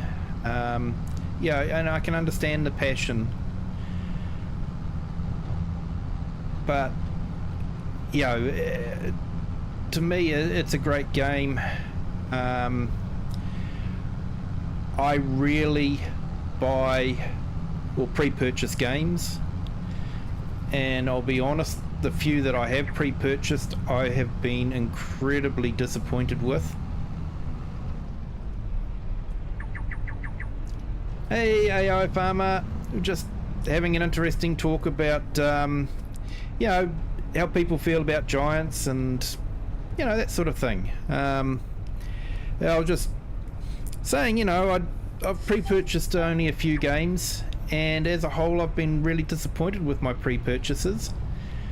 But I've pre-purchased the last two Giants games, FS22 and FS25, and I have not been disappointed. You know, it's usually worked reasonably well out of the box. You know, it did need fixing, but you know it's going to get fixed. And you know if you're buying a season pass, they're going to deliver on the season pass. I've got one game that's been out for 18 months now, and I'm still waiting on my season 1 pass to be delivered. Yeah, they've had my money for 18 months and I haven't seen anything for it.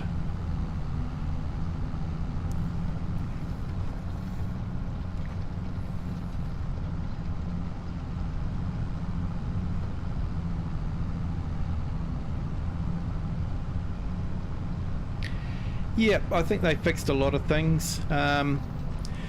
I do wish they'd fix this texture problem. It does make for some interesting...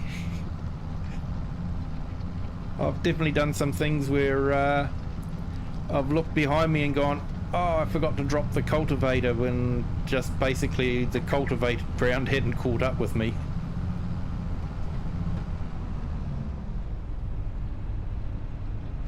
They are, mate. Loot boxes are the worst.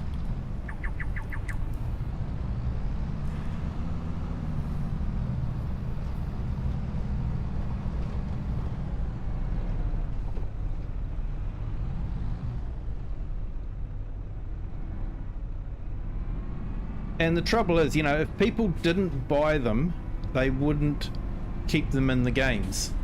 If they didn't work, they wouldn't use them. But as PT Barnum is quite often, I'm pretty sure it's PT Barnum, was quoted as saying, there's a sucker born every minute. And unfortunately, there are a lot of morons that are happy to let their money go.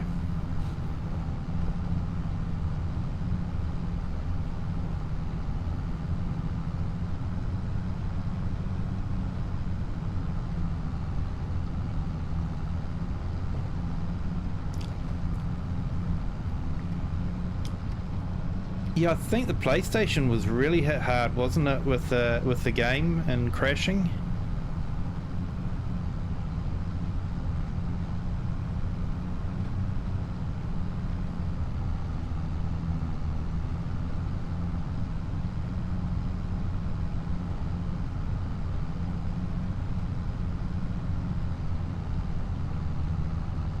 I think sometimes what makes it worse too is, yeah, they work so hard to get it released just before Christmas so that, yeah, they can capture that Christmas gift market. And just after they've released the game, they then go away for, you know, a 3-week holiday, which, you know, they deserve it. They deserve a 3-week holiday. But, you know, if the game's not working, it's sort of like, come on, guys. I don't want this holiday. I want the game to work. And I think it can give sort of like a bad impression that, oh yeah, we've sold you a broken game, we're going to go away on holiday, good luck.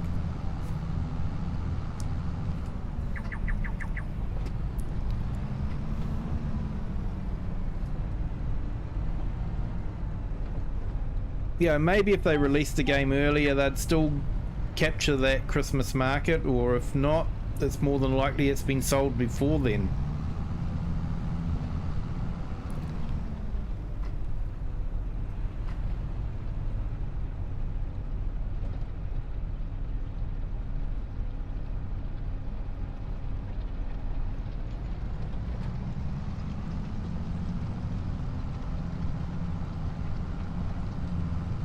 Yeah, I can understand the frustration, mate. We've spent a few hours on a game and suddenly it just crashes.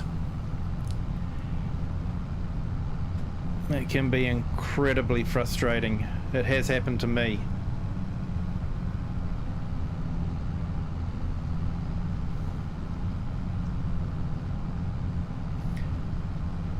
Yep, Andrew, I agree. You know, DLCs are a little bit different because you are getting a different product, an enhancement or something like that.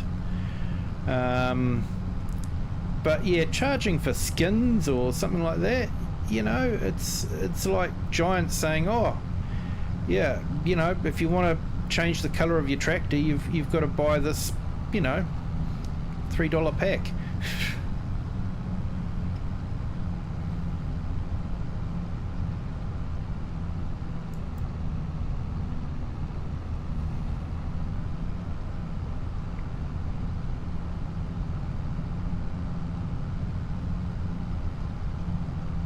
Yeah, AI Farmer, I understand that one completely. Unfortunately, in the world we live in, yeah, I can remember when games were on CDs and they had to work right from the start because you couldn't download a day one patch. You know, so they had to get them right. But then when they started using the internet to push out patches and all that, they really just, they could get sloppy because they knew that they could quickly fix something after the people that have purchased it have beta tested it. You know, and that's, unfortunately, that is the way the game industry is now. Yeah, they're not paying for beta testers to do the testing for them anymore. We pay them to beta test their games for them. And, you know, do I hate it? Yes, I do. Is it the way it is now? Yes, it is, unfortunately.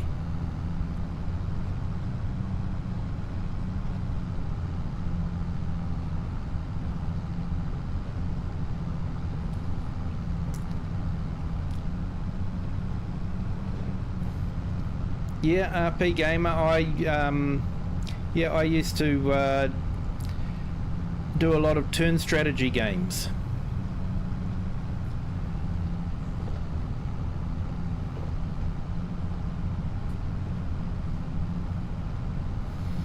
And, you know, the occasional FPSs and that sort of thing.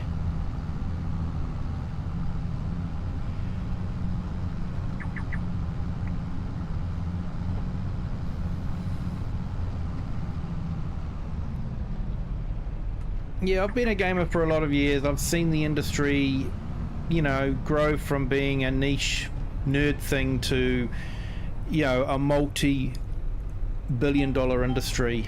And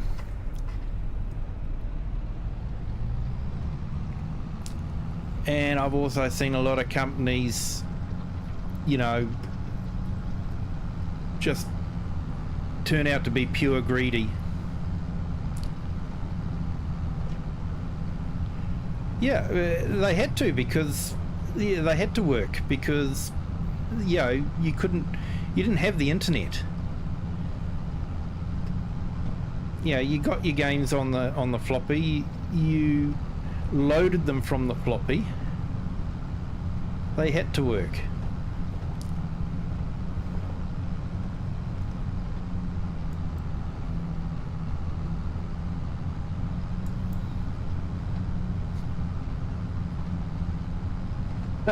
Yeah, freaking tape. I remember that. Yep. Yeah, I was at Atari and loading it on the from the tape. yeah, you'd wait 5 minutes for a program to load, and then yeah, you'd play it, and yeah.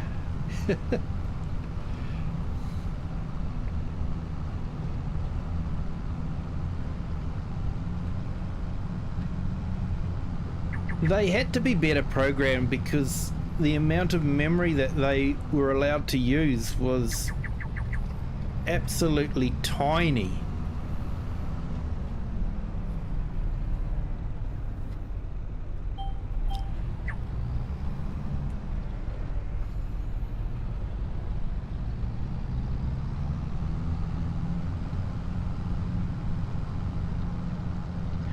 I can't remember for sure, but you know, I've got 64 gig of memory in my rig now because when I upgraded it, the extra couple of sticks of memory were pretty minimal compared to what I'd already spent on everything else. So I bumped it up to 64 gig, and I'm pretty sure my first hard drive was only a 32 gig drive. So I've now got more memory than my first hard drive.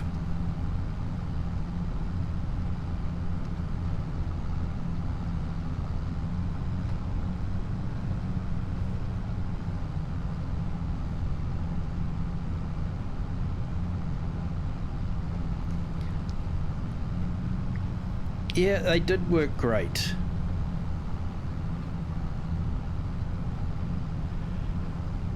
I actually, I had the 520 ST.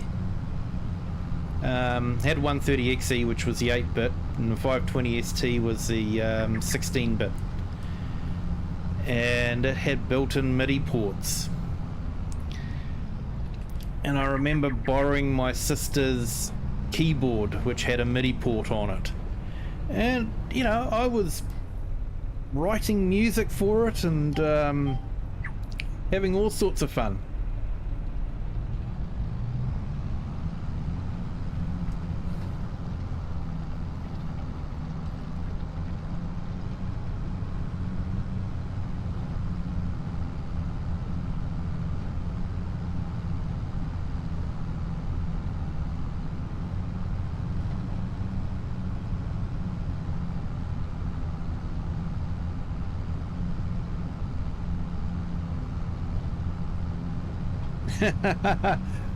Oh yes, mate. Oh yes.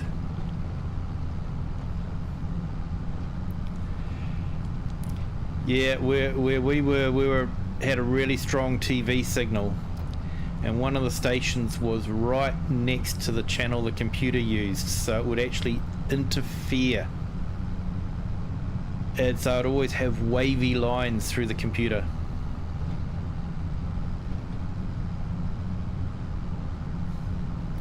Yeah, so did I. So did I. I remember, I think it was a wireframe taking off from Meigs Airfield in Chicago, and yeah. Yeah, that was my first flight simulator as well.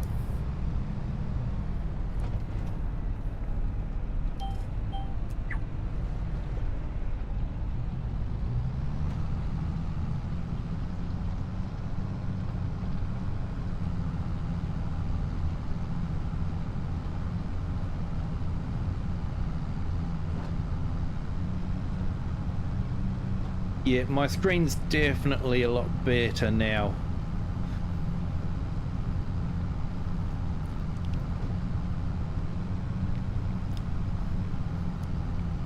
I've sort of got a 50-inch 4K screen at the moment. It just completely fills my field of view.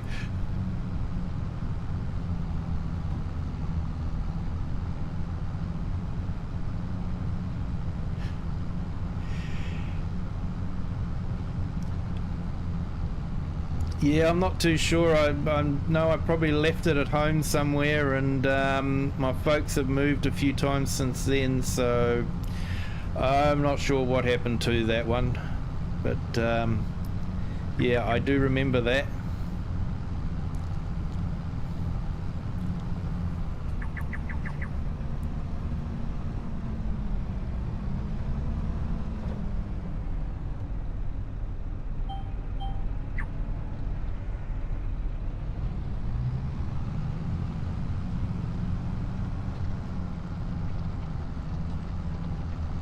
Yeah, I think Sublogic, you only had certain areas you could fly in, didn't you? There was, I think I remember flying around New York and, you know, flying around the Statue of Liberty.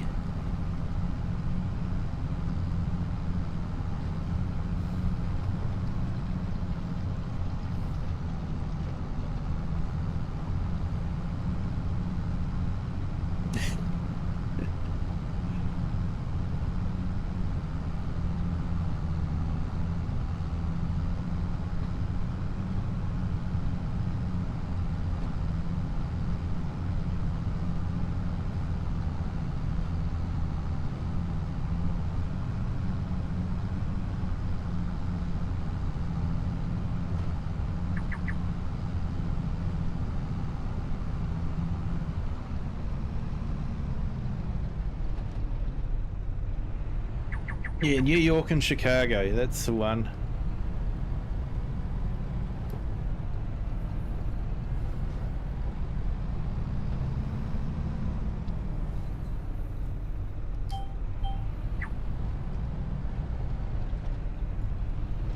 Yeah, I have to say, I was actually really lucky at the school I went to. They got their first computers back in 1982. You know, when PCs were only just first starting to come out. We had some teachers that were really strong on technology and that sort of thing, and the school was really quick to look at how technology could be taught. Yep, internet by phone line. I've even played that sound to my girls so they knew what it would sound like.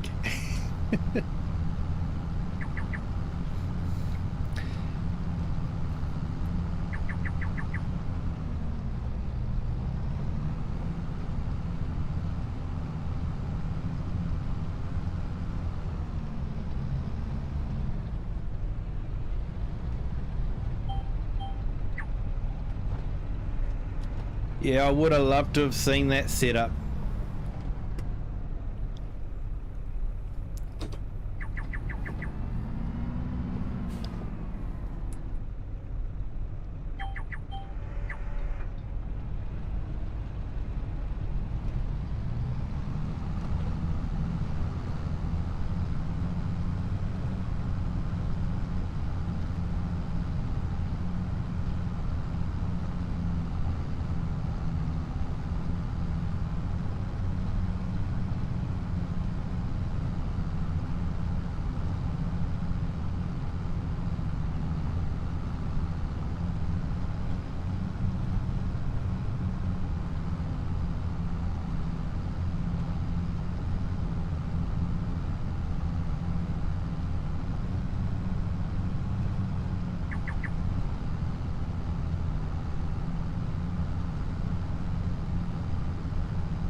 Yeah, I couldn't typing, mate, otherwise I would have been beat up by our rugby team. Regret that I never did, though.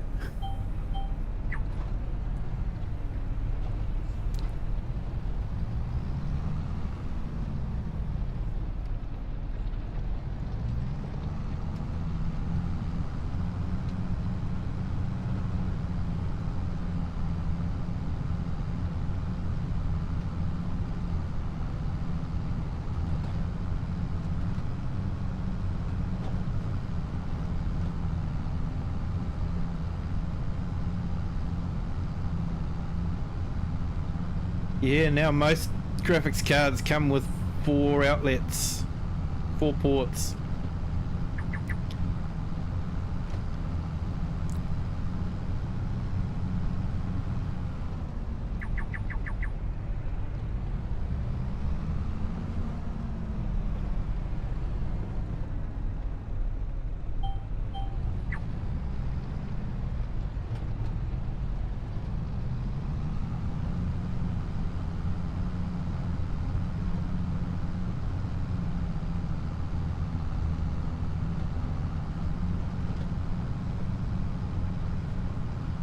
It would have been.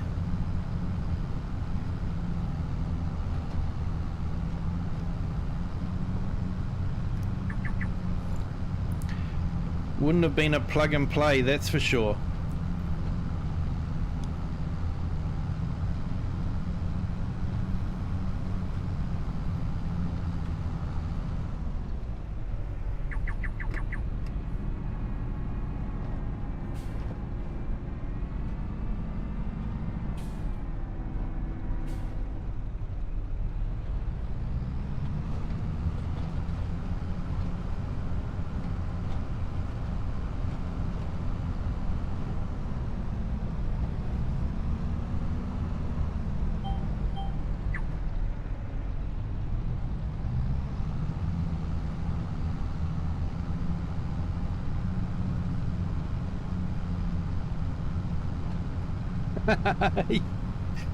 Oh yeah, you had to push those keys down hard on the typing machines, didn't you?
So we've got 9 on the stream. Thank you all for joining.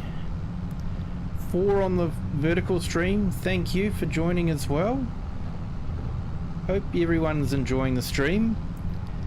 If you are, please remember to hit the like button. And if you are enjoying the stream and you haven't subscribed already, feel free to do so. It doesn't cost anything, and it really does help the channel. But just enjoy the stream.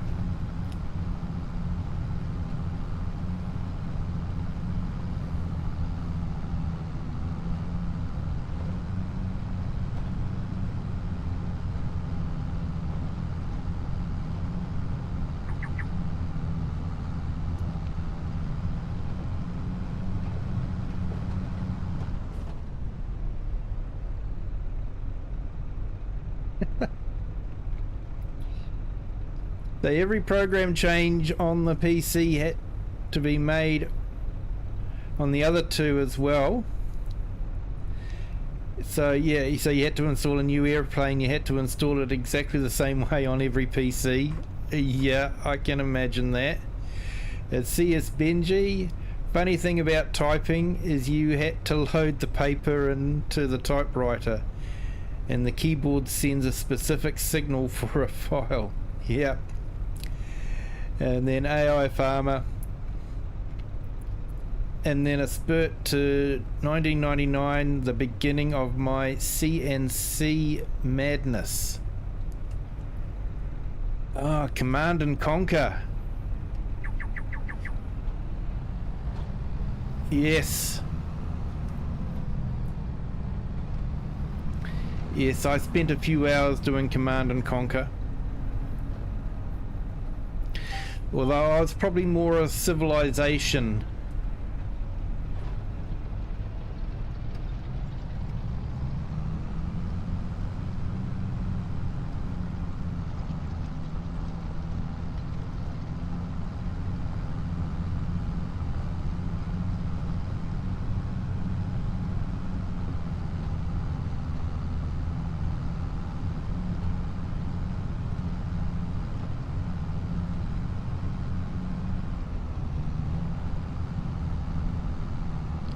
You had two, so you can play multiplayer. Oh, that would have been fun.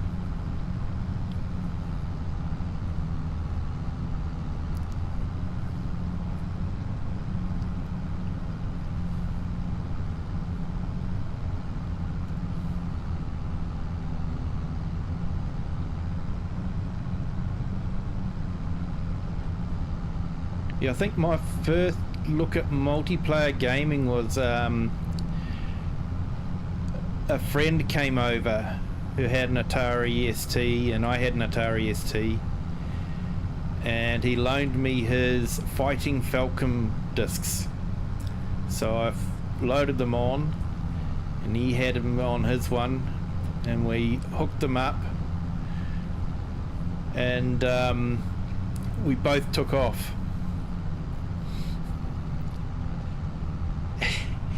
And he shoved a missile up my bum.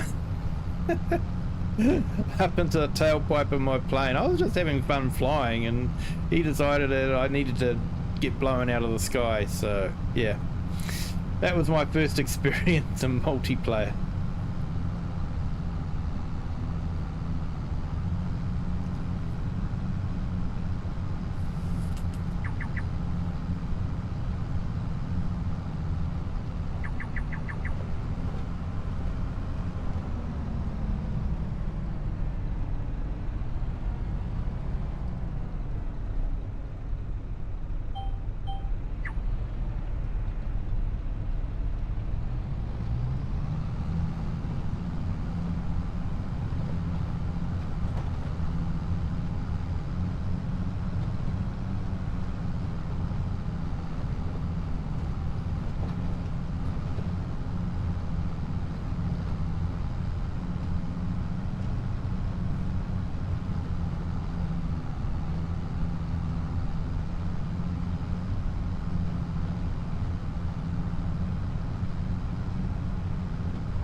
Yeah, PlayStation certainly changed everything, didn't it?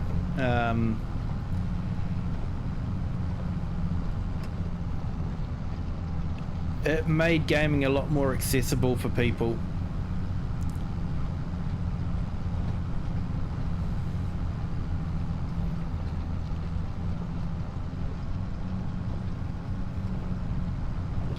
I remember on my PC having to configure the high mem and all that sort of thing just so I could play a game on it.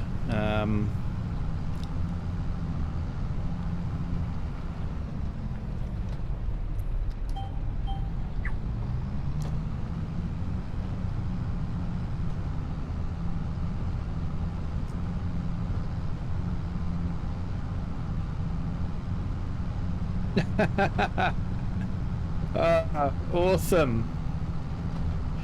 Yeah, back in the days when you actually got a proper physical printed book as a manual.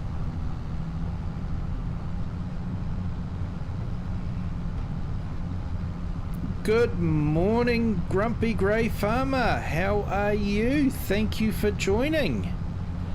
Yes, we're having a good evening here. Just catching up on some contracts. Not much happening on the farm. It's nearly winter time, so just sort of filling in some time. Probably skip through winter and come back in at spring.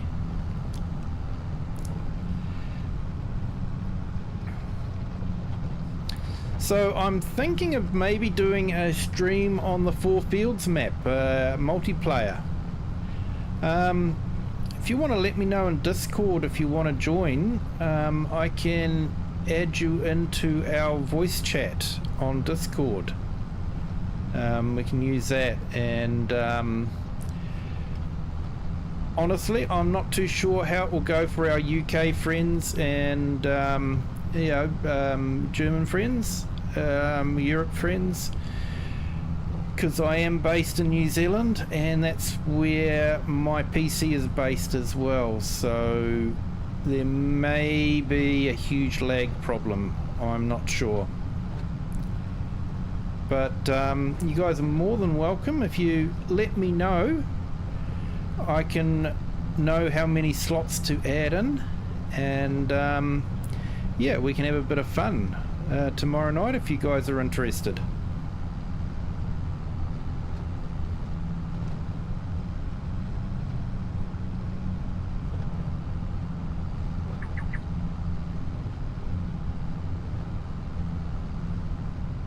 Yeah, no flight simulator since 1987. Yeah, I'll admit I skipped a few.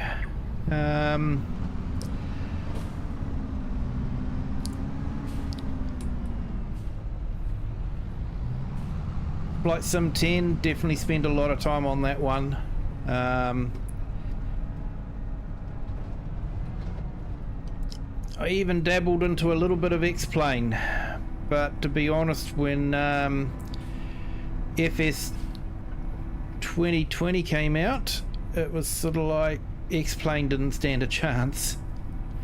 Yeah, the ability to fly over a building that sort of looked like your house was definitely an amazing thing.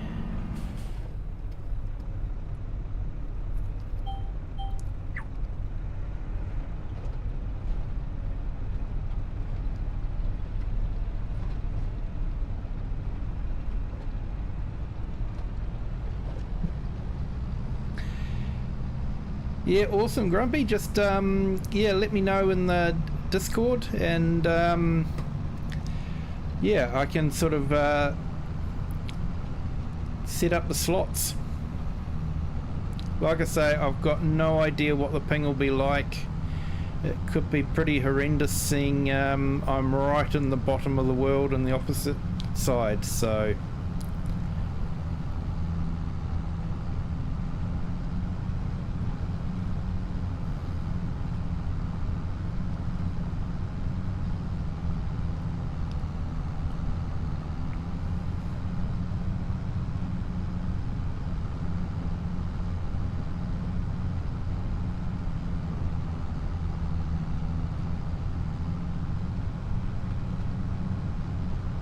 yeah, passwords in the Discord.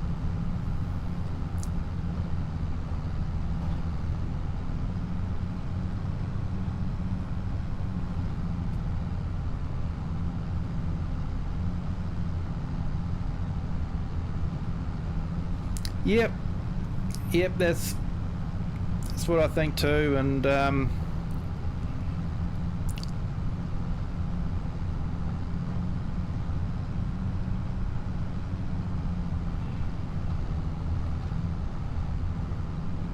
I just hope my pipe's big enough with the stream going out and all the connections coming in. It could be fun. So, word of warning, I will be streaming, so you know, if you're not comfortable with that, I can understand.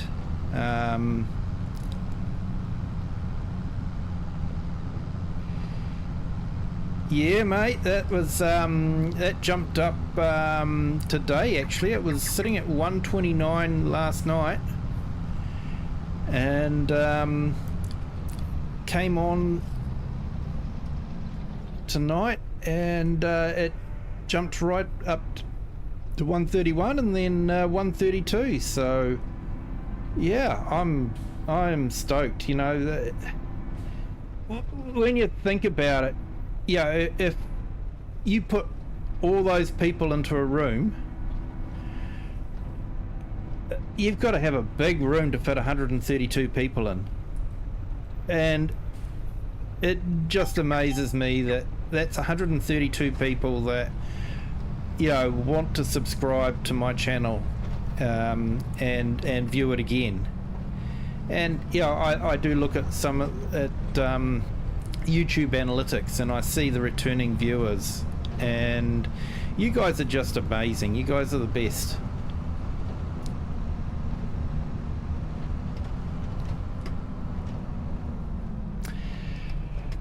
Okay, implement botch up counter. I think that's number 3, isn't it?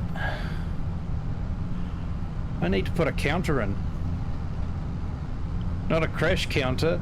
Implement not lowered or activated counter.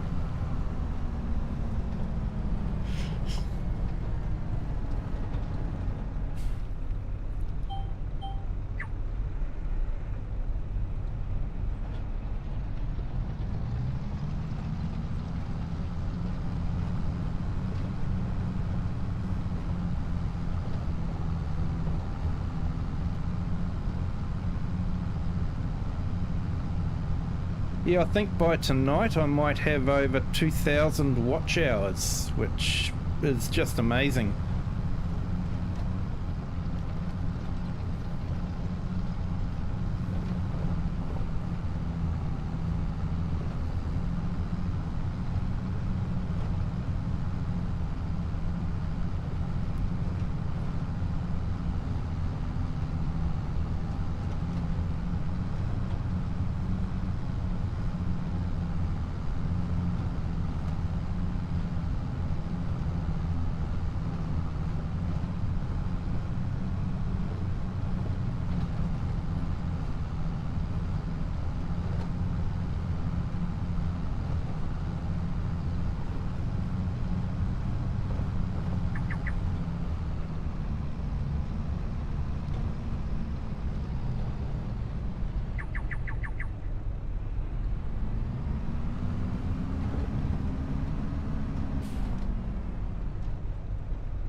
Yep, thanks for joining there, AI Farmer.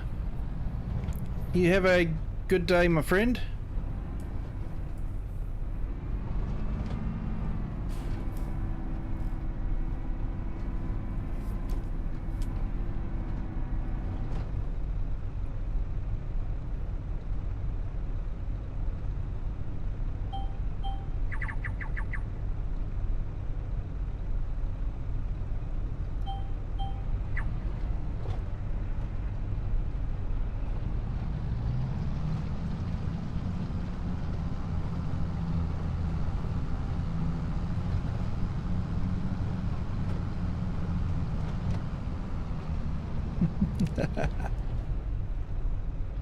Certainly, Klaus.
Yeah, it's okay.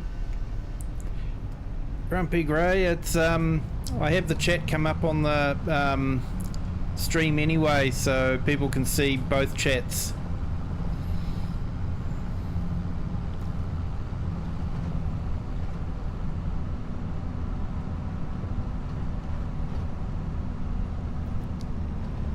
So yeah, we get a few people on the vertical stream and we get a few people on the horizontal stream sometimes.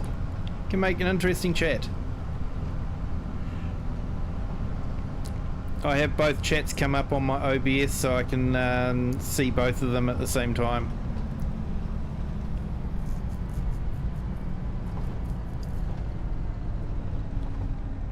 And that's also reflected on the game screen, so as you're watching the video you can see the chat scroll up.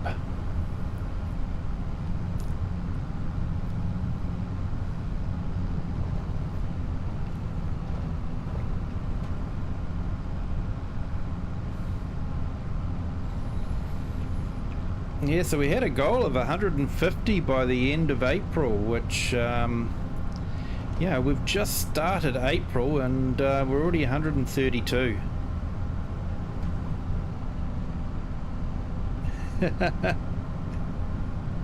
Yeah, it can be a bit difficult, I know.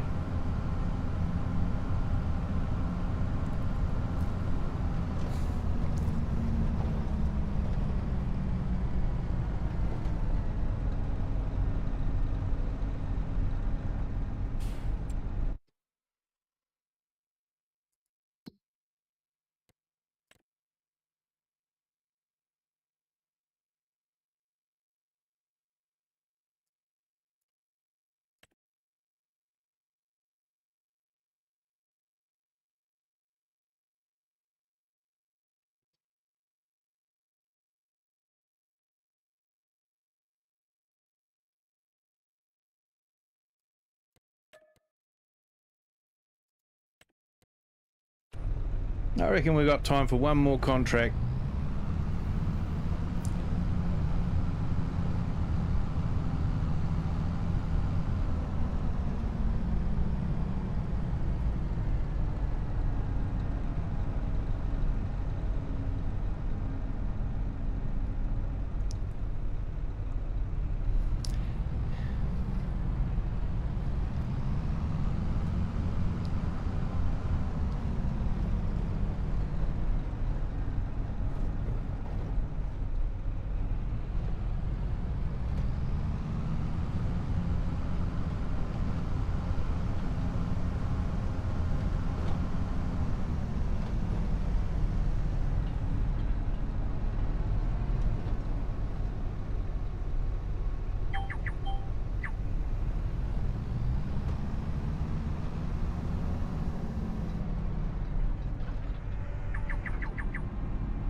Yeah.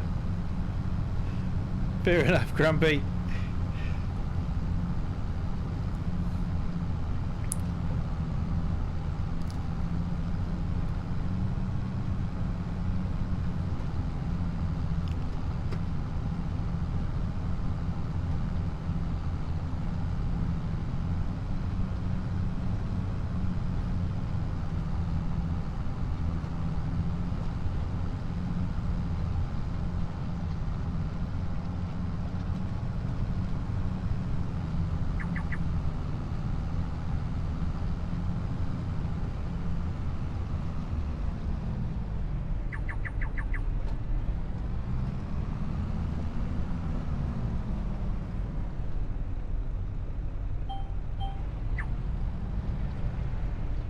There's something relaxing about Farm Simulator and just, you know, going up and down a field and changing its look from one type to another type.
Thank you, Klaus.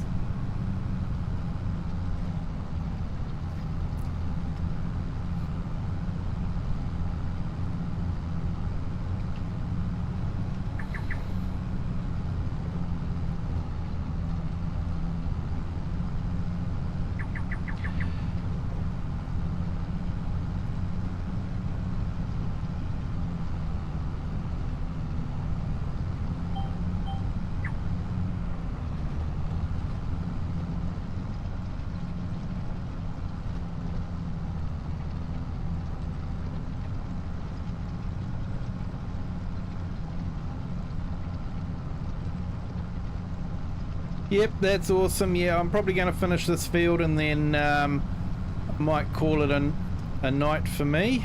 But thank you for joining, and enjoy your run, my friend. You have a good day.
Yep, awesome. Thank you for that. Appreciate it.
Oh, that's good to hear, mate.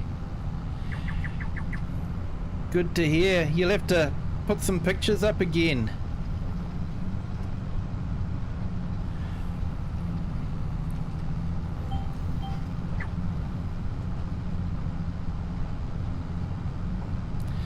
Oh, thank you, Andrew.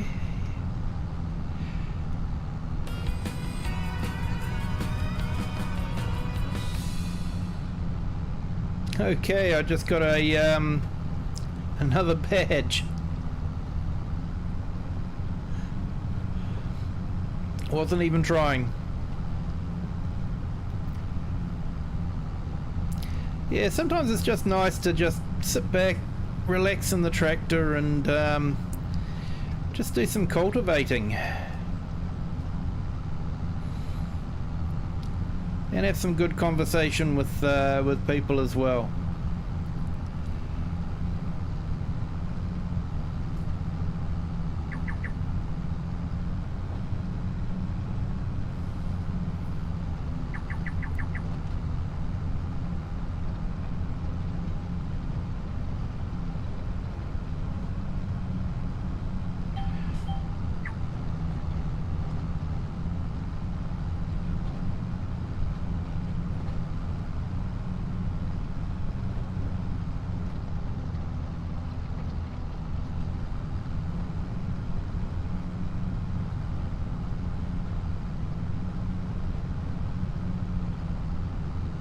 Andrew, you're far too modest. Your builds are absolutely awesome.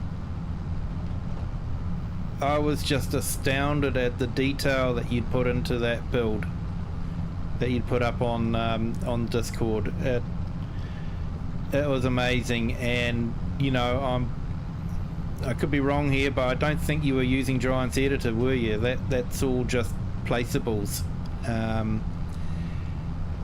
And your texturing on the ground was absolutely fantastic.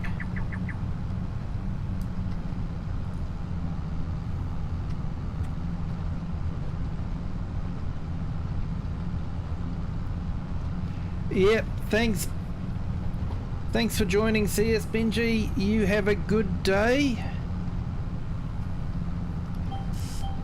and we'll see you next time. Thank you for joining. I do appreciate it.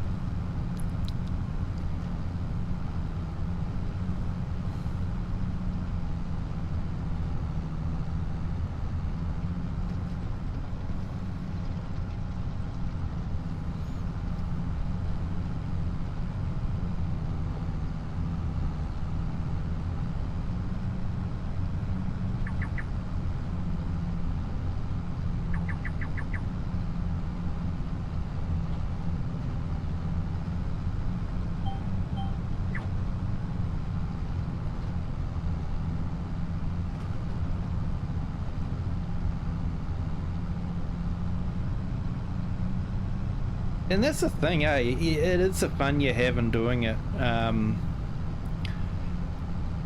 Yeah, what I did on my one was all placeables. I did do a little bit of XML editing just on the buildable farmhouse, so that it came up as fully built instead of having to build it. Yeah, I just did it because I liked the style of the farmhouse, and I wanted one that I could walk inside, which none of the other ones you can. But yeah, I don't do a lot of texturing like you did. Yeah, that was just incredible what you were doing, layering the textures like that, and yeah, getting a lot of detail into it.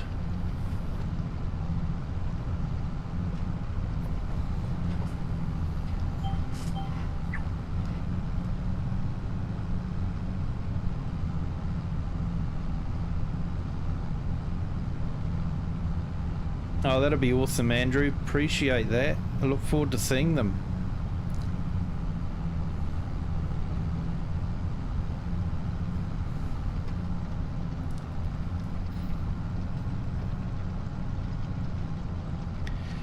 Yeah, textures can really annoy me because I like to have nice straight lines, and you know, the textures just sometimes do not work that well.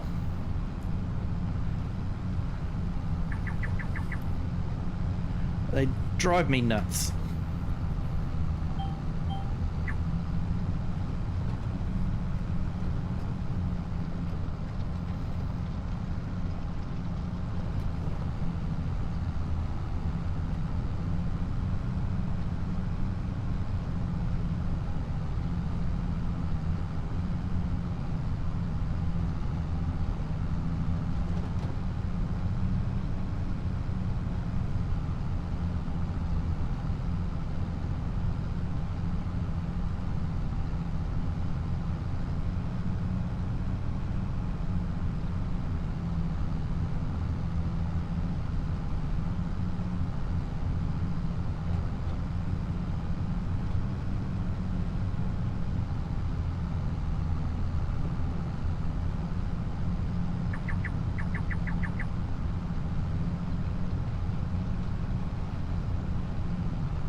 Well, sounds like the rain's starting here, so that's good.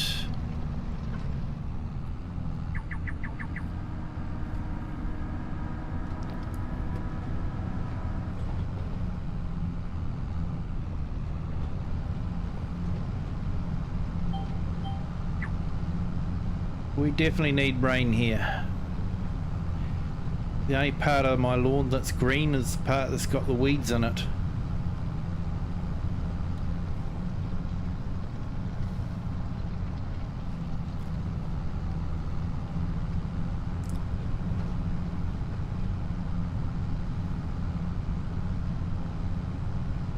Yeah, I know the contract's finished, but I still sort of like to finish off the job pretty much.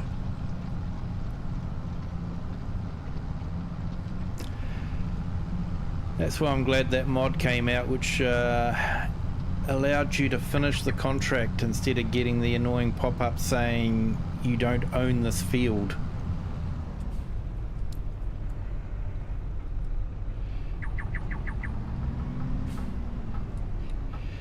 Thank you, Klaus, for visiting. I do appreciate it. You have a good day, my friend. Take care.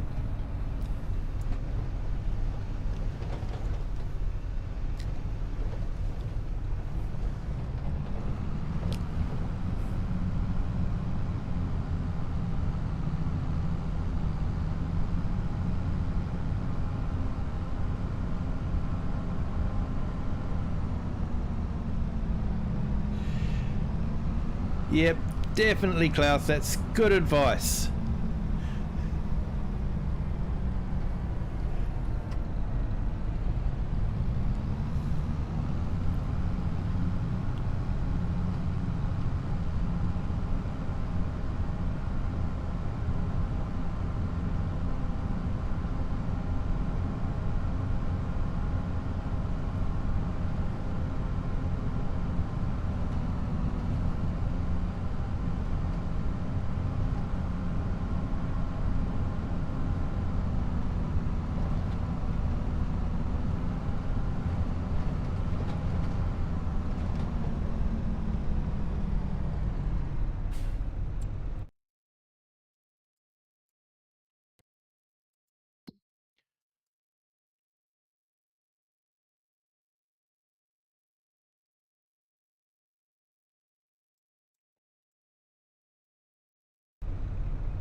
Yeah, thought it was the next one.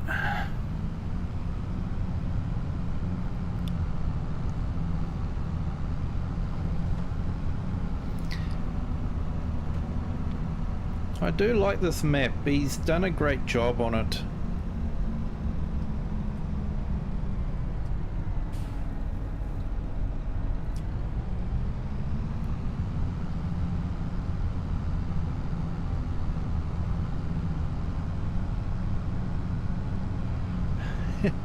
It is, mate. It is. 133. That's amazing. Thank you to everyone who has subscribed. I do appreciate it. You guys are absolutely awesome.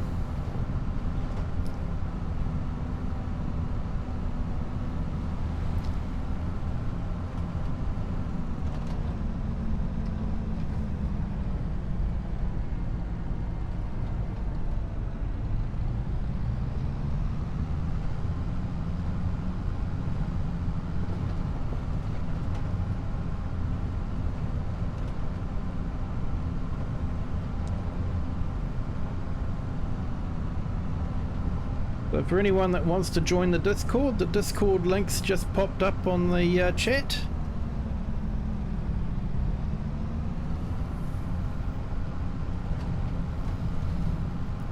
Feel free to join the Discord. There's we like to put up some pictures of the farm builds. I usually throw up a few videos of different farming things that I find. Pops up on my feed that I think other people might find interesting.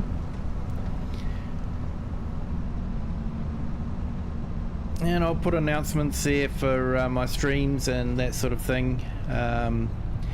If you let me know on Discord that you'd like to try the multiplayer, I can make a slot for you.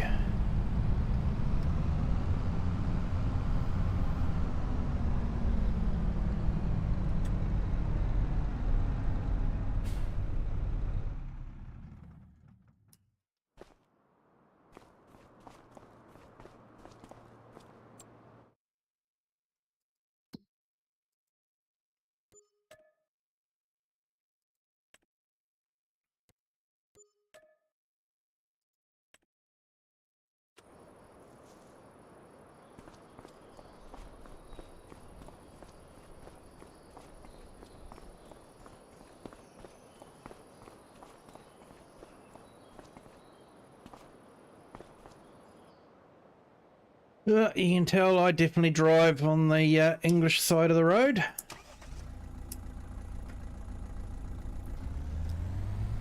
Went up to the side I'd normally go to on my car to hop into the driver's seat.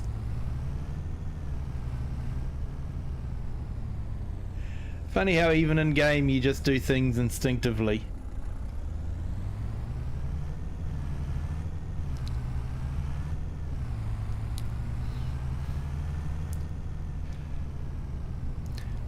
What can be a little bit scary is when you're actually driving on the road and you actually have to physically think, which side am I meant to be on?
Hey, thanks Andrew.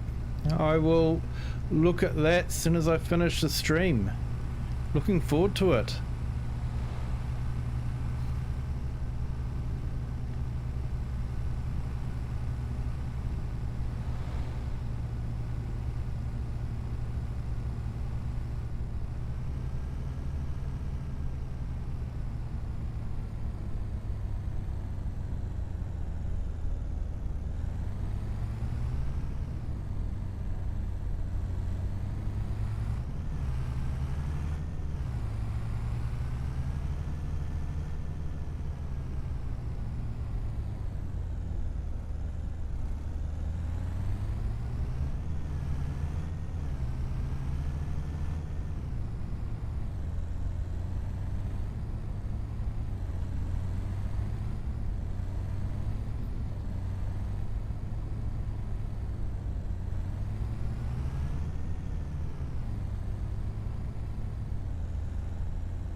Right, we get the right button.